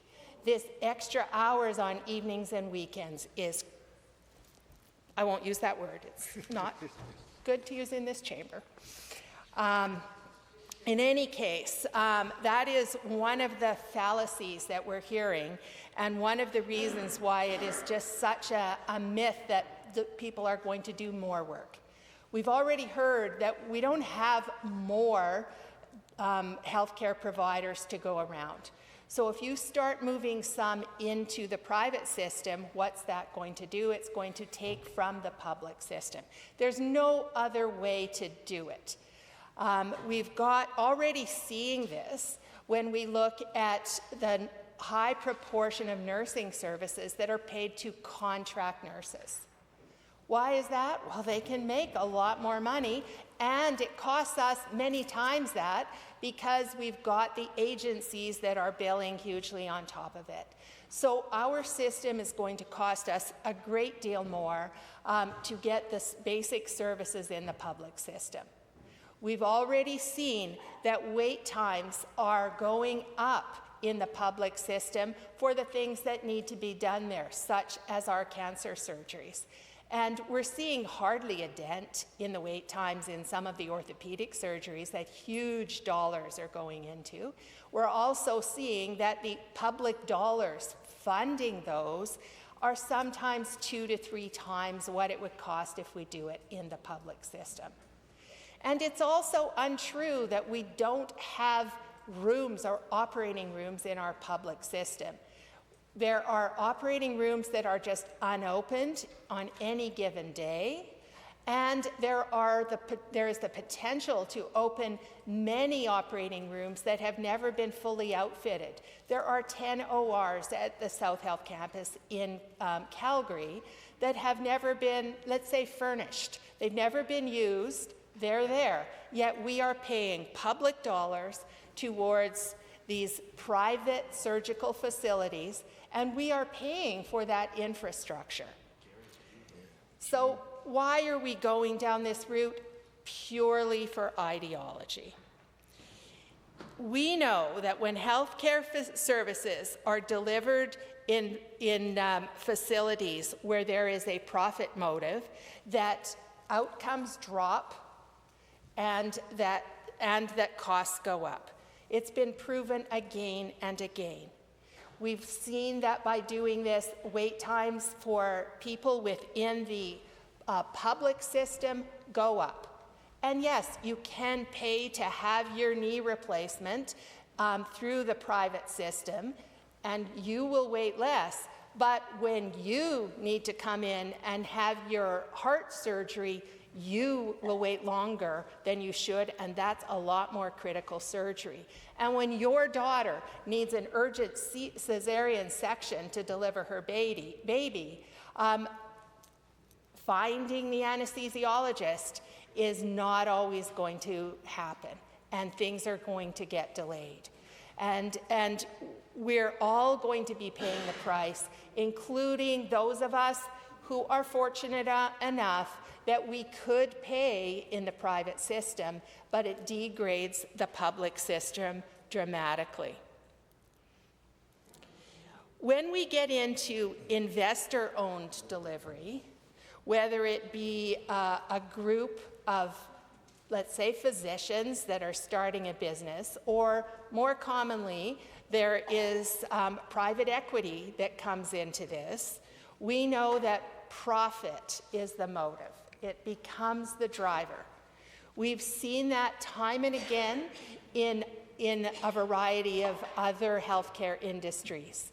So in dentistry, for example, a huge proportion of Alberta dental clinics are now owned by private equity firms. It's not an accident that you see a name brand across a bunch of clinics. What happens there is that they offer to buy out the practice. They make some deals with the dentist that owns the practice. Perhaps they say, well, yes, your staff have been here 20 years, and I know you want to keep them, we'll keep them, but suddenly they're working the evening and weekend shifts, and they leave their job. They're replaced by people at very low wages with less expertise, and now the dentist working there doesn't have staff that they can count on to give them all the reliable information that they need to make decisions around the care of patients. You get these practices that want to save money, so they buy cheaper versions of amalgam, and you're going to have more problems with your teeth in the long term. You have situations where the dentist that works there has quotas, just like many of those pharmacists in a Shoppers Drug Mart has a quota to how many drug reviews they have to do. You've got dentists that have quotas where they have to bill a certain amount of dollars. What that means is that thing that the dentist says, well, you know, maybe we can just follow it and wait. Forget that. They need the procedure, so now you need it done. So you're going to have things done that you didn't necessarily need. And how does that translate into your health? Are you going to start having procedures that you don't need or tests you don't need because they have to meet certain quotas because they're being run by a private equity firm that's bought out the practice? We also have dentists that then feel pressured to do procedures that they might not normally do, something that's uncommon, and they might be normally channeling them to a colleague or a specialist because they're not that comfortable doing that procedure, but they have a quota now, so there are going to be people that are doing things that are less. And these are facts. This is what's happening right now. So if you are wondering if your dentist is working for a private equity firm, how can you answer that? You ask them if they own the chart. Do you own the chart, or if you leave here, do I stay here with the practice? Then you know that your dentist doesn't really work for you, they work for a company. So we've seen this in optometry. And we're seeing more and more of it in medicine already. The biggest areas in medicine that we're seeing this problem is in the issues with virtual care, because you can set up virtual care clinics and you don't even have to live in the province to provide virtual care. And so one of the things that's doing is, yes, it's convenient. We have to have more virtual care, but we have to do it properly, not by these private equity companies that aren't providing good care. They don't have access to your chart. They don't give a note to your doctor. They usually can't see you if the problem is something that needs an examination. And the patient gets the feeling often that something wasn't complete here, and then they go see their family doctor again to confirm what was done. So we've got two services when one might have done. And we have doctors that are suggesting things that aren't even possible. I have a retired physician contacted me because he had bad lungs and he contracted COVID. He got put through 811 in contact with one of these virtual care doctors who wanted him to go on Paxlovid, a treatment for COVID, only to find out that he had to then go to see his family doctor to get the prescription because this doctor didn't have prescribing rights in the province, and then to find out that it actually wasn't covered here. And so they can't necessarily follow through on care. And so by bringing in more of this private for-profit delivery, we are really going to be hurting the care in Alberta. It's an absolute myth that we're going to reduce wait lists for anyone other than the people that have the extra insurance or can pay for those extra services. Everyone else is going to wait longer. We know that in Australia, out-of-pocket payments are becoming a huge concern for Australians. They have a dual system which they brought in, and what is the consequence of that? The public system is highly subsidizing the private system because they're kind of stuck with them. And in order to provide hospital care in some communities where they only have the private system, now they're subsidizing these private companies. We've seen in many centers in both Europe and in the United States where the private companies eventually provide care over a region, and then they stop providing the aspects of it that don't make them money. So people lose more and more services because it doesn't pay. So when you're driven by the things that make money, then you aren't going to offer them. I have friends that went to practice in the United States, and they end up marrying someone there and they're stuck there. And the stories of how it works in primary care in American medicine, which is what we're moving towards, is horrible. The practices more and more are bought out by companies. They work for bosses, much like I've talked about in dentistry, but they soon learn that these companies really make their profits from surgery because that's what pays well. And really what they want is they only want family docs there so they have a base of clients, not patients, and so that they have someone that can refer people for all those surgeries that they want. We know that when you're in a for-profit system,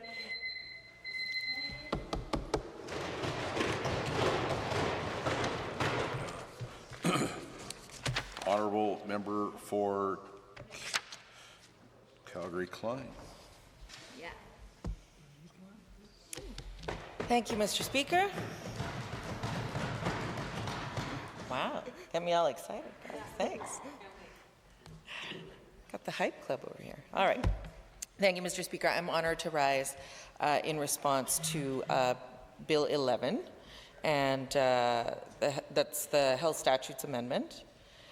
Given the sweeping changes and the threat of even further privatization that this bill proposes in our public healthcare system, I stand in opposition to this bill. So as a New Democrat, this really shouldn't surprise anyone. We know that we will always support the priorities of Albertans and their well-founded desire to want access to family doctors, shorter wait times in emergency, and relief on the long wait times that they're experiencing right now for surgeries. This is a quality of life issue, Mr. Speaker. It's about the promise of Canada when it comes to universal public health care. It's about an investment in doctors, healthcare providers, and in hospitals to ensure that Albertans have the health care that they need and deserve. So when I'm out in community, when I go door to door, the conversations that I'm having more frequently have been concerns around healthcare and the direction that this government is taking when it comes to our healthcare. Those conversations are frequent, they're pained, sometimes desperate, sometimes full of grief, frankly, and certainly not where we should be as a province in a country that has been an example to other nations when it comes to public health care. We now find ourselves in a time of crisis with folks waiting months for surgeries. I think immediately of two very dear constituents that are in the same household. One who waited months for hip surgery, gritting her teeth through chronic pain and just trying to live life, trying to function every day through gripping pain. 2 years later, her spouse is now going to be doing that same waiting game for the same sort of surgery. And what really strikes me about these two constituents is that despite the wait, despite the pain that they're both in, they're both dedicated public sector workers. Despite that disruption to their lives, to their desire to live out that Canadian dream and to enjoy their golden years as a couple. They've resisted running to the private healthcare system, and more than ever, they want a strong public system with shorter work times that serves the people of Alberta. I think about the fact that we have 1 million folks without access to a family doctor. I think back to the constituent who I met, who spent hours, days, weeks trying to get a family doctor. I remember that at one of the points in which we'd spoken, he called over 50 offices and couldn't get one. I think about the many families that I've met who have loved ones in long-term care and how much of the heavy lifting they have to do individually to ensure that their loved ones are cared for, not for lack of trying by staff who are dedicated workers who care, but because this government has systematically been poking holes in the systems that support their families. They've removed minimum care requirements for seniors who have built this province, and that's a real shame and not what they deserve. You don't have to take my word for it. I have been talking to constituents constantly. The subject of healthcare is one that constantly comes through our inboxes, and with permission of my constituent, I'll read one of theirs. Dear Premier, she says, I am writing as an Albertan who is deeply concerned about the legislation your government has introduced to allow physicians to work simultaneously in both public and private systems. No province in Canada has ever taken this step, and for good reason. It poses a direct threat to the universal healthcare system that all of us rely on. Dual practice inevitably creates fast lanes for those who can pay, while slowing down access for everyone else. When doctors divide their time between public hospitals and higher-paying private clinics, staff and resources are drawn away from the public system. This leads to longer wait times, increased inequality, and higher costs for families. Two-tier healthcare has failed everywhere it has been tried. She continues, equally concerning is the growing trend of policies that make it harder for ordinary Albertans to access basic services. For example, requiring health card renewals, something that has never been standard practice across Canada, creates unnecessary barriers for families and seniors. Universal health care only works when people can use it without obstacles, fees, or administrative hurdles. Our public system depends on a single, fully funded, fully protected model where everyone has equal access, not a fragmented system where those with money move to the front while others wait. The legislation enabling dual practice undermines this principle and puts all Albertans at risk. I am asking you directly, withdraw this legislation that opens the door to private fast lanes, commit publicly to strengthening and investing in the universal public system we depend on, protect access for all Albertans by removing policies that create new administrative barriers such as unnecessary health card renewals. Public health care is one of the most important foundations of our province. Please choose to protect it. Sincerely, Amy Sipley. I got another email from a constituent by the name of Tahir Morali. With his permission, I am sharing it in the House. Dear Premier, I am writing to express my deeply held opposition to two-tier health care. Please reject any moves towards dual practice and support public investment that strengthens access, staffing, and primary care as part of Alberta's single universal healthcare system. Here's why I oppose this plan.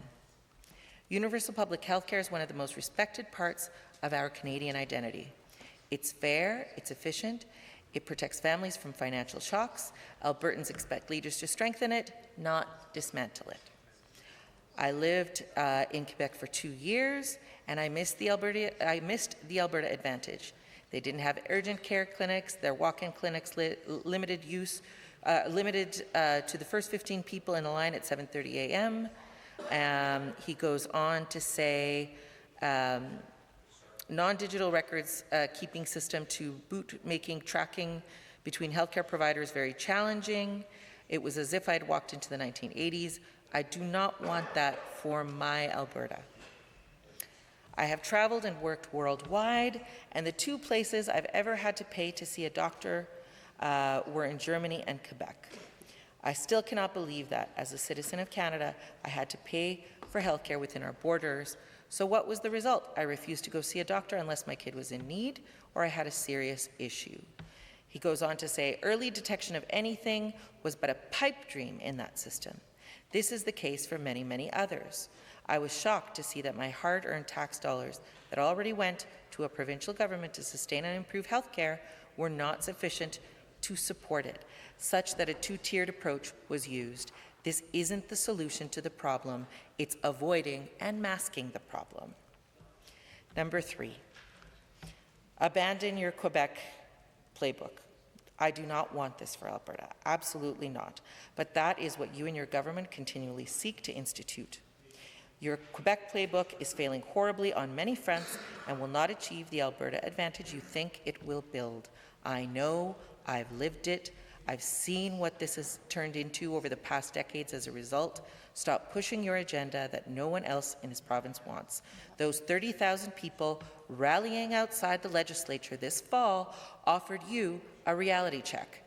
You serve the people, not the other way around.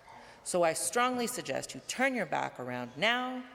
You turn back around now while you have the opportunity to save what is left of what was once a prosperous Alberta for my children. Yep. That was a pretty powerful email by just 2 constituents. Now, as a lifelong Albertan, I think back to all the times that our public health care system was the safety net for my family. I think about the fact that they overcame adversity in a quest to live here, that even in the 70s, through language and cultural barriers, my parents knew that the healthcare system was there for them, that they wouldn't have to go into debt to survive a health crisis, that they could count on a public healthcare system that took care of us from birth until death. Prenatal care, postpartum care, well baby visits, vaccinations, which should not be a controversial issue, the harried nights with feverish babies, the little questions, the big questions. Later, hip dysplasia and the intensive care required for an infant that some 40 years later is now a public health nurse, serving communities facing barriers to access. She now advocates for them, for fellow healthcare providers, and for a strong public healthcare system as it sits under siege from the constant needling, cuts, and undermining from this government. This is a government that has long sought to undermine the system, undermine access, poke holes in it, weaken supports, siphon out resources, and now adds insult to injury by having the gall to point to its challenges and blame the system they broke. Blame healthcare providers, vilify them, swoop in with manufactured solutions that will leave Alberta vulnerable to the unethical whims of those who wish to Americanize our system. When I talk about American healthcare, I think about my contacts in the US and the challenges they face at having to pay to have healthcare, going into debt for healthcare. And the wait times aren't any better. Their outcomes aren't any better. Two-tier healthcare will lead to longer wait times and poorer health outcomes. They've already gone down the road of privatization. It's not working. What they're actually trying to usher in now is something that will favor a private system and weaken our public one, the one that the majority of Albertans rely on. And they need to remember that. As my constituents said, they need to remember who they're serving. This is unacceptable. The pattern that I've seen from this government is telling us that what they're doing is going to work for us, that they'll fix healthcare in 100 days, boasting that we have more doctors than ever, but leaving out key details, like my colleague from Edmonton Whitemud mentioned earlier, about the ratio of doctors to patients.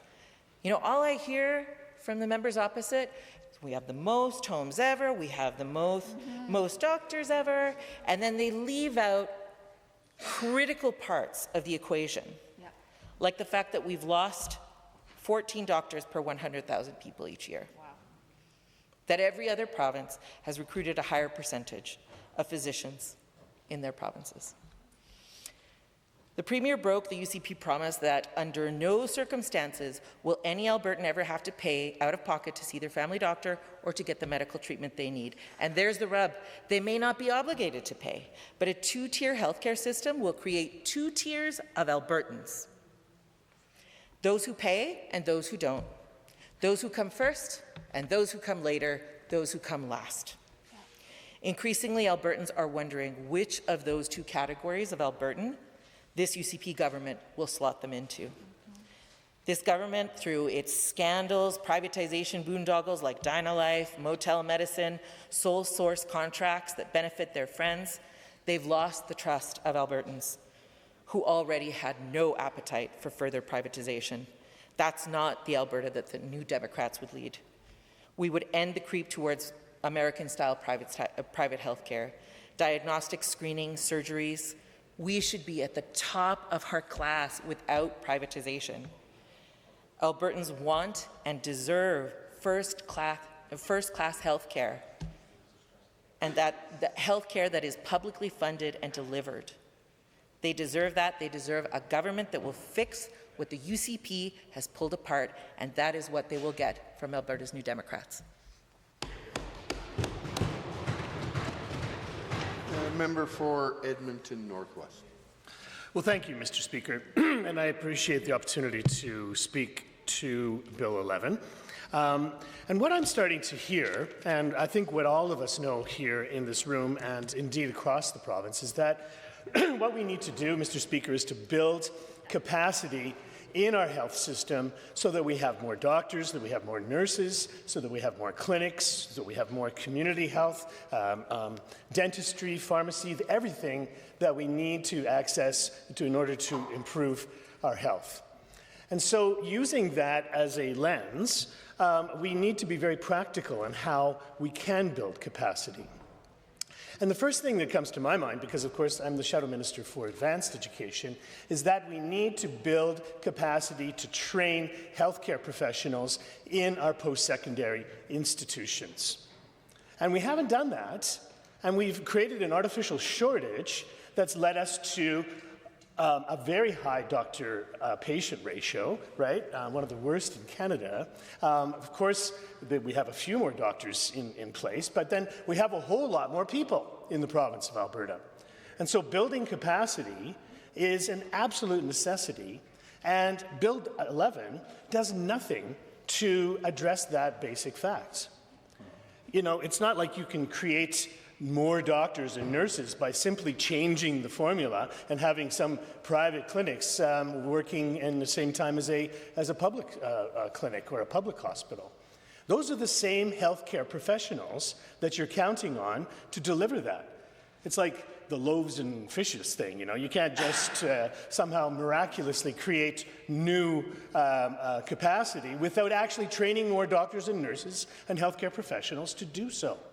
They're not going to work in the private system and the public system and be able to produce magically, miraculously more time and hours in an operating room or in a delivery room or in a clinic or family doctors. It's just not logical or possible. We have private health care as an option in this province right now. There is the capacity for a doctor to choose just to run a private practice. And Mr. Speaker, we have 14 doctors who have taken up that offer here in the province, right, of 4.7 million. Obviously, it cannot exist onto itself and create its own capacity onto itself unless it is attached and using the public system as a foundation to actually deliver that to private clinic care. So who pays for that and who gets an advantage from that? We all pay for the basic services of a hospital and our diagnostic capacity, our pharmacy and so forth. But then somehow you're going to attach this appendage of a private clinic that will be living off of that basic public system that you built in the first place. Parasitical, I would say, Mr. Speaker, that's what it is. And simply to say, oh, well, we'll build more capacity because we'll have new clinics, that is completely dishonest and misleading and just a way to bring in this private health care. Who has asked for this? Who has asked for private health care here in the province of Alberta? No one is. What people are asking for is to make sure that they have a family doctor when they need it for themselves and their families, that they can have timely access to a surgery if that's necessary, to be able to have access to diagnostic capacity and pharmacy that is reasonable, that is there when you need it, and is universal. That's what people are asking for. This idea that we just throw up the towel because there's so many challenges and stresses on our healthcare system is simply not doing the job that we're meant to do as the government of Alberta, who's charged to deliver healthcare in a timely manner for all of the people that live here in this province. If we choose to just simply throw in the towel, we are leaving a vast majority of people out in the cold. When we look at private two-tier healthcare, wherever it resides in this fine planet that we live on, right, the big unheard thing that we haven't been talking about is insurance. That's how people manage to pay largely for private healthcare, and only some people get it. If private enterprise or any business thinks that private healthcare is going to solve their problems, they haven't been thinking rationally about the burden of responsibility to have health insurance, private health insurance. It's very expensive. Think about dentistry. That's just a small version of an example of what happens if you're trying to build an insurance industry for all of your health needs. We can look at many countries around the world where two-tier private health care simply leaves people, vast majority of people, on the wrong side of the door of a hospital or a clinic or a family doctor's office that they need for themselves or for their family. I have a friend that is a medical doctor and did his first few years of practice in San Francisco, in California. And he just toughed it out for, I mean, it's great to live in San Francisco, and it was very interesting and so forth. But slowly but surely, the way by which the hospital operated just was too much for him. Because when people walk into the hospital or they are taken by emergency, the very first thing they do, maybe patch them up a little bit, but they check their health insurance to see if they belong in that hospital and to see what kind of service that they can get, not based on the diagnosis of the doctor, but based on what their insurance says they are covered for. It went against his basic sense of what's right or wrong, his oath, his Hippocratic oath to serve and to look after people, and he left. He came to Edmonton and he serves as a doctor here. We hear stories like that all of the time. Do people waltz down to the United States or go on a European holiday and without health insurance? Heck no. If something happens, you are in a big, it's a big, big problem. You could lose your house, right? You could go into unaffordable debt. The amount of people in the United States that have to declare personal bankruptcy every year is in the hundreds of thousands based on medical debt. So this whole idea that somehow we create something out of nothing, increased healthcare capacity just by simply a stroke of a pen or writing a bill like Bill 11, which is very poorly written, by the way, I must say. It's just full of holes, and it's unbelievably bad legislation. And the audacity of calling it Bill 11, too. I mean, people of a certain age here in Alberta know that we fought a concerted effort against a Bill 11 that was brought in by a conservative government, and we beat them. We defeated them because people did not want the private health care that compromises. It was 2000, so it was 25 years ago. So, yeah, there's lots of people out there that cut their political chops on fighting that Bill 11. And, it was a warmer time of year, and thousands of people gathered every day by day by day outside this legislature while they were debating that bill. And it never came to be, right? They wrote it down. They even, had official made it into law, but they could not enact it because they knew it was the wrong thing to do, and it was political suicide as well. They started to build the infrastructure for that other Bill 11 25 years ago, just very similar to the sounds that I'm hearing from one of their many health ministers over there right now. So that we'll build towers, we will build special clinics, we'll have dedicated orthopedic surgeries and so forth. They started to build those 25 years ago, too. And they were going to be private, right? When you talk about those towers, they're going to put private clinics and surgeries inside of those towers, paid for by public money. There's one over just across the street of the Royal Alec, right by the emergency there.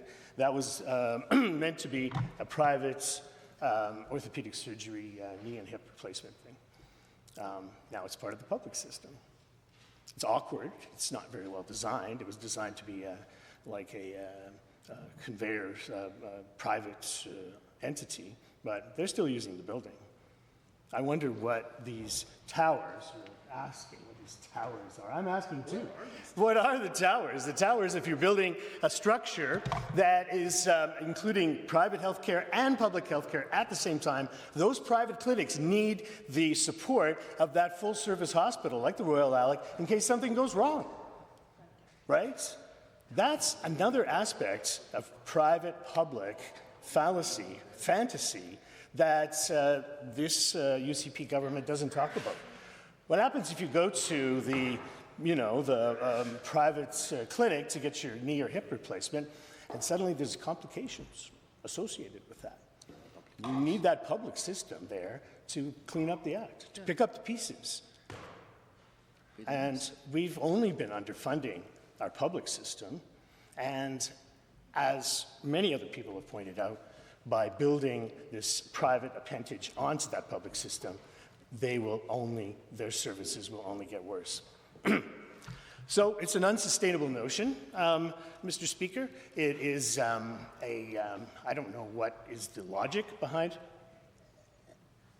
choosing to bring out Bill 11 at this juncture in history, or in this juncture in the history of this UCP government that we see here. But, as I said before, we have other examples of governments trying to bring forward these private schemes. They are not successful, and very shortly after, that government is not successful either, and they lose. Oh, sorry, is that an interjection? Oh. Thank you. Thank you to the wonderful member from Edmonton Northwest allowing me to intervene, because one of the things that I was thinking about in his storied career is his role with Friends of Medicare, and his past role being very much at the forefront of protecting public health care.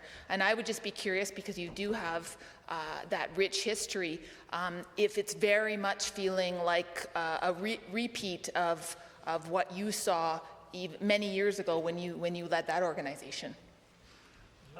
Thanks for that. And yes, it is a bit of a repeat, but it's even more insidious than, like I said, the previous Bill 11, or the third way. That was another one. I mean, these things come up, they wash up on the shore here every few years, right? People take another shot at trying to compromise the integrity of our public system. And, it's insidious, and this is perhaps the worst one, because it was just before, for many years, we've seen the public system being systematically dismantled, right? Not training new doctors, making it impossible to get nurses. I mean, you have to have a 95% average to get into nursing school now. Not funding the clinics and the pharmacy and so forth that we need. And so this one, although it's much more poorly written than that, even that last Bill 11, this one has been tried to soften up the target, so to speak, right? By an unparalleled attack on the public system over these last 5 years. Yeah, our public health system needs a lot of work, and there's ways that we can do that immediately. We can invest and train the doctors and nurses and healthcare professionals that we need here in the province of Alberta and pay them a decent wage. We can invest in the public community health system, right, to make sure that people don't just have to go to a hospital to get the health that they need, but to be able to get it in a clinic with a family doctor and have someone following their condition and the progress of their family's health in a reasonable and timely way. We can make sure that we have universal pharmacare here in the province of Alberta, something that will always guarantee to lead to better health outcomes. People choose to not get the pharmacy that they need because they can't afford it. Their insurance doesn't pay for it. We can make sure that we're looking after our old seniors as well. Sorry, are you? I have another intervention.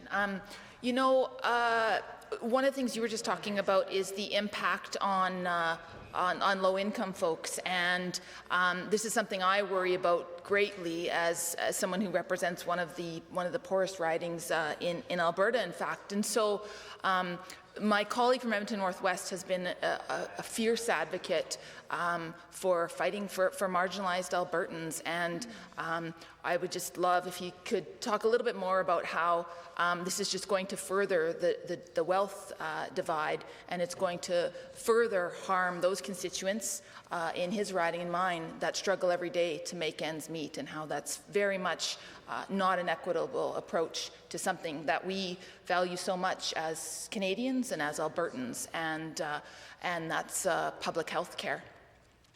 Absolutely. And unfortunately, I think my time is... No, you're going to have a little bit more. Oh, I have a little bit more time. Yeah, no, absolutely. And, you know, again, it goes back to my very first comment, Mr. Speaker, which is that we need to make sure we're building capacity, and that capacity has to reach into the population in a meaningful way. Because you know what it's like. I mean, we're not doctors or nurses here mostly, but, you know, if you have something that's wrong and you don't look after it, it only gets worse. Right? And we have literally hundreds of thousands of people that are living on the edge. You know, their life is becoming less affordable here in this province. If you take something and pull out the public health care and, you know, prevail, lucky for people in private health care to provide that service, a whole lot of Albertans simply can't afford it. So they have something wrong, and it's only going to get worse. We can do a lot better. We have the moral imperative to do so. We have the means to do so. I know if there's anybody sick in my family, you have private health care, we'd sell the house to try to deal with it. Of course, we would. But is that making a better Alberta? Does that help with the security and the safety of people that have to deal with their health care and have to access private health care even if they can't afford it? I would say no, Mr. Speaker.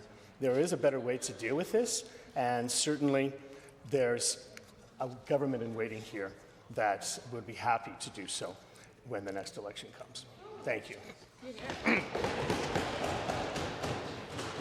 Are there others? The member for Edmonton River. Well, thank you very much, Mr. Speaker, and it's my pleasure to join the debate on Bill 11, the Health Statutes Amendment Act 2025, number 2. And it's quite a large tome here. It's how many pages is it? 147. So it's a pretty big bill. But I must say, as my colleagues have all articulated so well, that sadly in Alberta currently we have a health system that is in chaos and has scandal after scandal, and so there's also significant corruption. And I hear daily from my constituents regarding long wait times for many procedures, knee surgery among them. And I have my own personal story of waiting 6 months just to attend an information session to learn about the knee surgery procedure and be assessed by allied professionals whether this was a good choice for me. So it took 6 months just to sort of assess me. And fortunately, in my case, we determined to not go ahead. I mean, I have difficulties. I have some mobility limitations, but just from the further information I received in that, it didn't make sense for me to go ahead with the procedure that, you know, sometimes it's not like an exact science knee surgery. Some of the other surgeries, like hip surgery, I understand the vast majority of people are pleased with the outcomes, but with knee surgery, you're not as confident with that.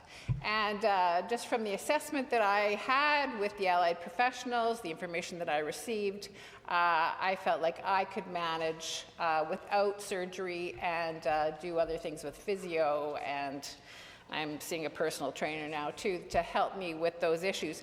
But many Albertans don't have enough abilities perhaps with their knees right now that I do, and so they have to wait even longer in pain and with reduced mobility. Maybe they can't even function enough to take care of the sort of the daily activities of managing yourself or managing your household. And of course, timely access to surgery, like knee surgery, is very important. It's paramount, really, to our quality of life.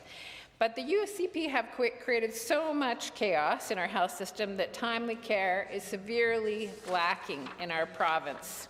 So I guess this is kind of the UCP's solution, you know, this Bill 11, this omnibus bill that looks at several pieces of legislation: the Alberta Healthcare Insurance Act, a Public Health Act, Alberta Healthcare Insurance Act, I said that already, Health Insurance Premiums Act, and the Health Information Act. So, you know, whenever a bill changes things in more than one piece of legislation, we call them an omnibus bill.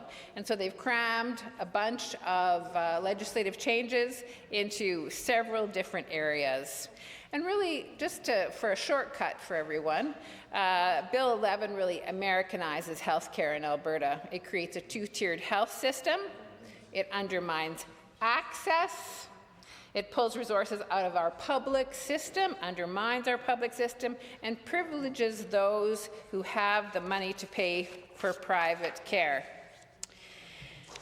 And like, so many things that this UCP government does, is they're kind of, you know, copycats. They follow what their conservative friends in the south of the border, the Americans, do. And actually, they've kind of gone back quite a few years. I mean, not that it's not still existing in the US today, but back to the 60s. And maybe some people know if they're sort of students of politics, but there was something that was called Starve the Beast. And that was a political strategy associated with American conservatives. And the strategy aims to defund public systems so they don't function well, and then, we throw up our hands and say, see, the public system doesn't work, let's privatize. And that will fix it all. And guess what? Their friends make millions and millions of dollars, but we all end up with defunded public programs, much more expensive private systems that hurts us all, and nobody is better off, except a few conservative friends. So so the private system won't do it well, and it won't do it well in this bill either. It's the wrong way to go, but again, this is kind of part of the conservative playbook, which the UCP is following. But let's look at the record of the UCP and how they're starving the beast here in Alberta, because we've got some really great examples of that. So, after being elected in 2019, they unilaterally tore up the contract with the docs. Why should we talk to the doctors about that? Why should we care about professionals? Why should we respect professionals? Let's just do whatever the heck we want. Guess what? That's what they did. And then they think, well, why are doctors leaving Alberta? Why don't they want to practice here? Why are, over 60%, I think it is, we're considering leaving Alberta? Because they're not respected in this province. And as I said, a contract that was a legal contract was torn up by this government. So undermining sort of good faith in a negotiated agreement that they had. So this is a way to weaken the public system, absolutely. And they've underfunded healthcare. Despite all the things they say, they have underfunded healthcare. When you look at population growth and inflation, yes, we've had a significant growth in our population, and inflation has been very high. And so making sure that annual funding for healthcare keeps up at least with those two measures is paramount. Otherwise, you're going to be cutting services. So, did the UCP do that over the years that they've been in government, these past 6 years? No. So that's underfunding healthcare, another way they're starving the beast. And guess what else the UCP has done? They've tripled funding for private surgical clinics. And the cost of those surgeries in private facilities have increased by 80%. So, you know, their friends and the private industry are already making some good coin. They're already making some money. How come their prices went up 80%? And the UCP happily taking care of their friends. So these kind of ways of starving the beast are creating increasing wait times for many procedures, a shortage of healthcare workers. We know that closed and overwhelmed emergency rooms province-wide are just the order of the day now, just everywhere. That's how it is. And certainly we know that oftentimes in rural Alberta, people have to drive hundreds of kilometers for obstetric care to deliver babies in communities. And why is this happening? Because the UCP is starving the beast. We know that 1 million about Albertans do not have a family doctor. And I mean, I opened my remarks with talking about, you know, the cavalier way the UCP dealt with the docs and just tore up their contract. And so no wonder many Albertans aren't having doctors, because doctors are closing practices, leaving the province, perhaps retiring early. In 2024, 61% of family physicians reported considering leaving the province. This isn't a record to be proud of. This isn't a record to say, oh, the public system doesn't work, so we need to be in a private system. This is a way the UCP has done policy change after policy change and been disrespectful to the professionals working in the system. And this has created chaos, corruption in our public system. So, yes, there's things that aren't going well in our public system, but why is that? It's because the UCP are starving the beast. They don't care about public health care. They say they care about public health care, but really they don't, because policy change, decision after decision is hurting the public system. And then, guess what? We'll bring out the bright, shiny new private surgical clinics, for example. They're going to make it all better. Lorianne Hardcastle is a U of C health law professor, and she said this fall, and this is where I guess we're in December now, so if we call it winter yet, perhaps, that this fall the UCP has created a perfect storm. And she talks about 3 things that have created a perfect storm in Alberta's public health care system. Hospitals are over capacity. That's the number one. Like, they're often over 100% full. And that's creating much chaos in our system. They're dismantling AHS. So we all know that there's these 4 separate areas now that's healthcare.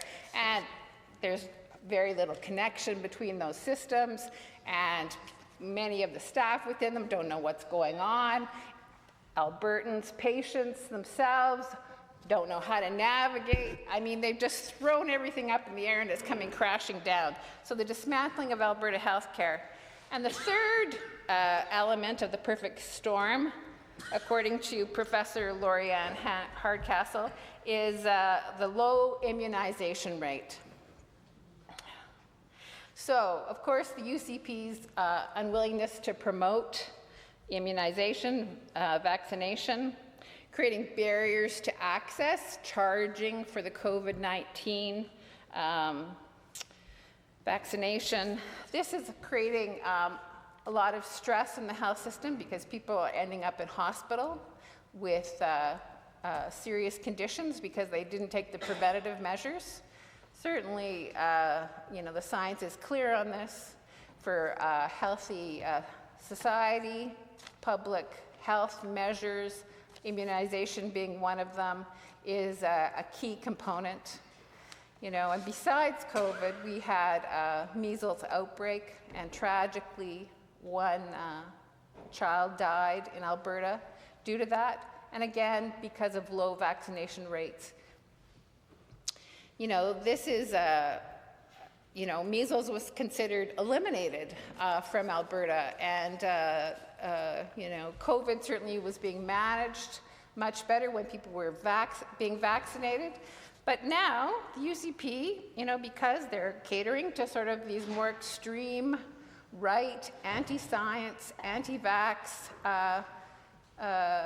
base that, they can't promote and support a fundamental public health measure, evidence-based, proven by science. And guess what? It creates chaos in our system. And that is exactly what is happening right now. So, besides all of this, we're learning more and more about the corrupt care scandal. So this privatization thing, indeed, this starving of the beast is creating millions of dollars for friends of the UCP. Sam Raish is among them. And when the previous CEO of AHS was investigating this, guess what? She lost her job. She got fired by the UCP because she was concerned about bloated contracts to private surgical facilities.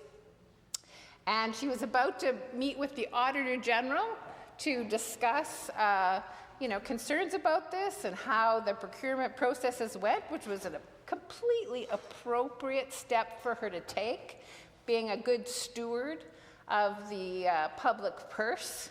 But guess what? For her due diligence, she was fired, and then she had also spoken to the board of AHS about this and let them know about her concerns. And guess what? They were responsible Albertans. They too were concerned about it, and they wanted her to go ahead and do this, and they were in support of her, and the whole board was also fired.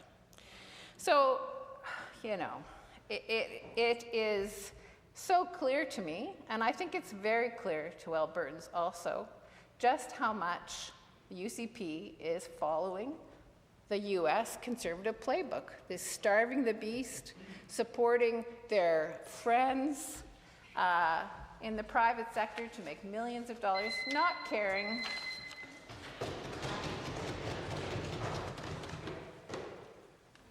Member for Lethbridge West.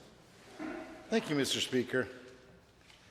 I'm not going to repeat everything that everyone said about Bill 11 already, but I'm going to say a couple of new things. You know what was said about the Alberta NDP government during their time? Alberta's health system has enjoyed one of its most uninterrupted periods of stability under the NDP's reign. And the Alberta NDP calmed down the system, made significant improvements, and provided stability for health planners, professionals, and workers. Imagine that. And now, well, the UCP's war on doctors left Albertans struggling to access primary care. The Alberta Surgical Initiative led to longer wait times in corrupt care. Wait times have largely gotten worse, not better. Private surgeries cost more. Shortage of crucial healthcare workers, anesthesiologists, or nurses in the public system has gotten worse. Wait times for cancer care has exploded. Healthcare workers' morale are at an all-time low after years of attacks and bullying by the UCP. Paramedics are overworked and exhausted, and the EMS system is hanging by a thread. And rural Albertans have less access to care than ever before. Closed ERs all over the place. No OBGYN coverage. Women can't give birth in their communities. We have such a shortage in Lethbridge in southern Alberta that people are going out of region for OBGYN care. People are not able to have to give birth to babies in their communities.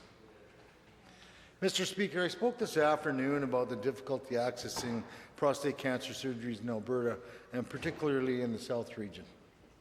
People are waiting up to a year for cancer surgery. People seeking private care in other jurisdictions that they can't afford.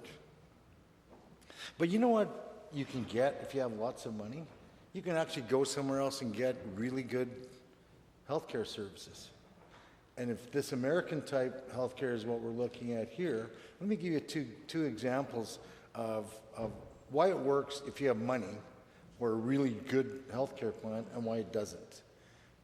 When I was running the seniors organization in Lethbridge, we had a services fair every year.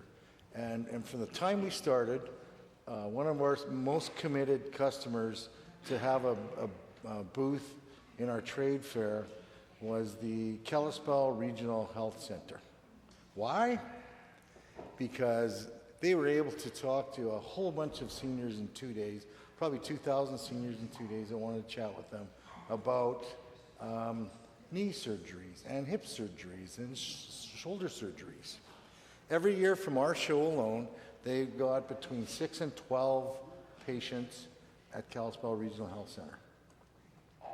In fact, they got so many from us that one year they brought up their laser, computer-guided laser assistant, surgical assistant, and did a demonstration for orthopedists from around southern Alberta.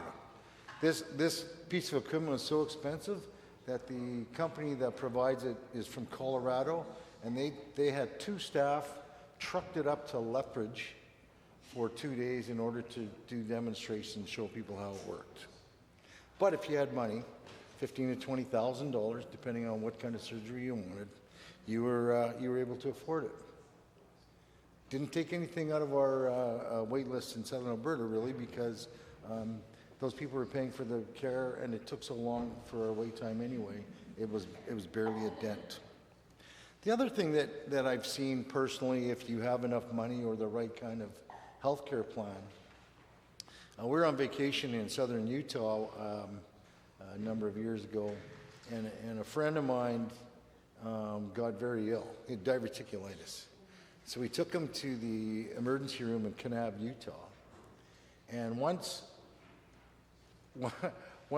they phoned the health insurance company in Winnipeg and was able to determine that they'd be covered, he had more tests and assessments done on him in probably 2 hours than he'd ever had in Lethbridge, just because this hospital knew someone was going to pay for it, and pay for it now. But let's talk about something else right now that this government wants to do for-profit diagnostic screening because they think it's going to take people out of the queue.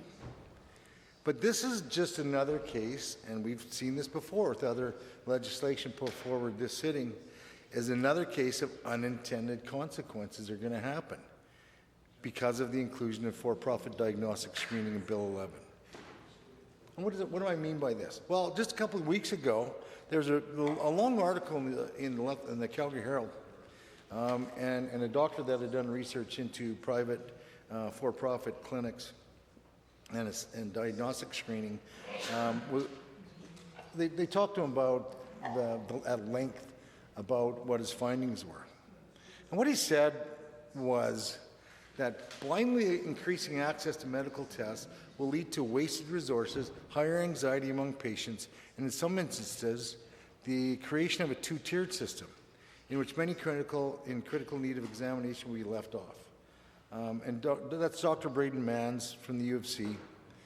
They studied the consequences of allowing private players to provide cardiac imaging in Alberta in the late 90s. He's concerned that private players will attract existing staff at hospitals. Because you know the argument is, right? You have private care, all these people are going to pay to do it, they're going to take them out of the queue, and then everybody else has a chance to go in. But we know it doesn't work that way. That the private players will attract existing staff in hospitals and other settings, which are already suffering a hemorrhage of healthcare workers. Data gathered by the Canadian Institute for Health Information show that Alberta staff levels for certain healthcare workers, including nurse practitioners, were well below the national average. With some doctors, the frequency of tests was even lower. So I'm going to say this a couple times because I want you to wrap your head around this. Low-risk individuals refer to some doctors who are also paid to interpret those cardiac tests and often are the owners of such private for-profit cardiac testing clinics were 5 to 30 times more likely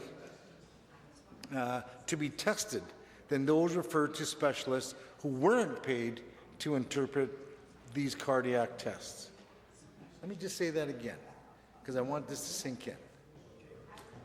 Low risk individuals referred to some doctors who were also paid to interpret these cardiac tests and often are the owners of such private for-profit cardiac testing clinics were 5 to 30 times more likely to be tested than those referred to specialists who weren't paid to interpret those cardiac tests. Will you accept an intervention? I certainly, go ahead. So one of the other consequences, The member can proceed with the intervention. one of the other consequences of just deciding when you want to get testing done is a lot of people with back pain will think that they need an MRI scan. Oftentimes, almost everyone's MRI on their spine is going to show abnormalities because there's just so much there. Right.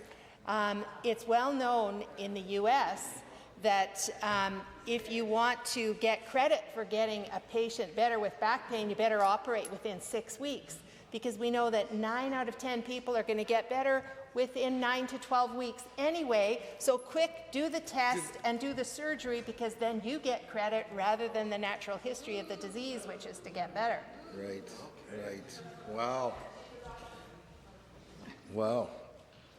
Well, thank you very much for that, Dr. Metz. Having more people tested might seem like it's a really good idea, but the reality is a lot more complex. So the number of cardiac surgeries did not increase much in that time period. And although the facilities were run by private companies, the services were paid for by the government. That meant more tests of those who weren't considered a risk consumed hundreds of millions of taxpayers' dollars. We paid about $700 million more than we would have if we hadn't offered these tests in the for-profit system. $700 million more, because we had more tests done that weren't necessary. The tests also sometimes show false positives, potentially causing concern among patients. So these examinations are sometimes invasive and result in other side effects which need more treatment. So this study is so relevant by the announcement of Bill 11, and if the test reveals any significant or critical condition, his fee will be reimbursed to the patient, although the criteria for those haven't been met as well, Mr. Speaker. This government thinks that it's going to create this flood of investment in health professionals into Alberta. This government thinks that the wait times, in fact, the Premier said this, the wait times will have less to do with staff shortage and more because of the number of procedures that the province paid for. So I don't know actually what that means. But I would think that if you don't have enough people to do the assessments, it doesn't matter who's paying for them, because they're not getting done anyway.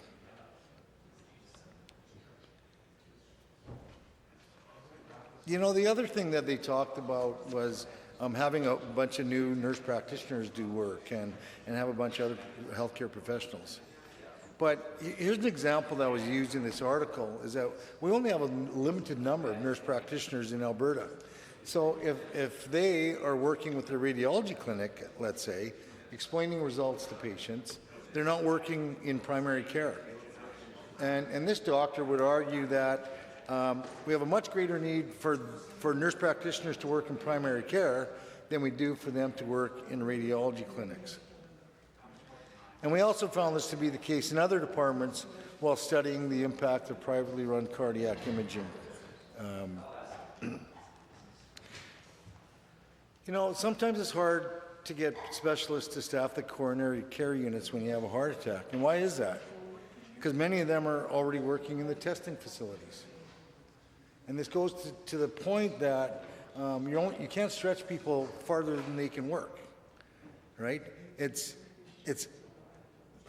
an easier job working in the testing facility than it is doing in the coronary care. And it's an easier job, and they get paid a lot more. And it's Monday to Friday. Dr. Manns and two other doctors also did an op-ed recently, and they cite two examples of the importance of having one system. In the first example they give, a 35-year-old woman with heavy irregular bleeding and no family doctor pays for tests that reveal a uterine mass. Meanwhile, another woman with the same symptoms, but without the money, waits months for her public ultrasound and MRI, but unfortunately she had cancer. And by the time she's finally scanned, it's spread. She dies waiting for a system that promised fairness. We don't need a two-tiered system, Mr. Speaker. We need a system where people are given dignified care and not deprived of it. We can't afford for us to have a two-tiered system, a two-tiered American-style, actually not even two-tiered American-style system, American-style system, period. We can't afford to have people not be tested because they can't afford it. We can't afford people to jump the queue because they can't afford it. This is not something that we need to do. This is not something that we actually want to do. But you know what happens, right? You have some heartburn and you're scanning something online or you're watching TV and then something pops up and said, hey, get a cardiac CT scan for $600. So you're thinking, well, that's going to make me feel better. So I'm gonna go and pay for that test. But inevitably, it doesn't actually reduce your anxiety because the problem doesn't go away. Or the test actually shows you something that doesn't change what we do.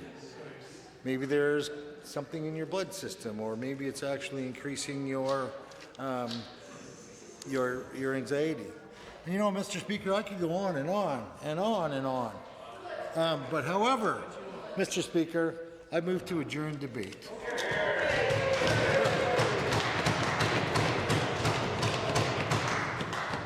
Having heard the motion from the member from Lethbridge West, all those in favour of the motion, please say aye.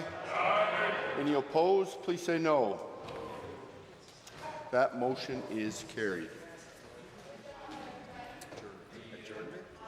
Deputy Government House Leader. Well, thank you very much, Mr. Speaker. I motion that we adjourn the Assembly until 1:30 p.m. on December 2nd, 2025. Having heard the motion by the Deputy Government House Leader, all those in favour of the motion to adjourn till tomorrow at 1:30, say aye. Aye. Any opposed, please say no. The House stands adjourned till 1:30 tomorrow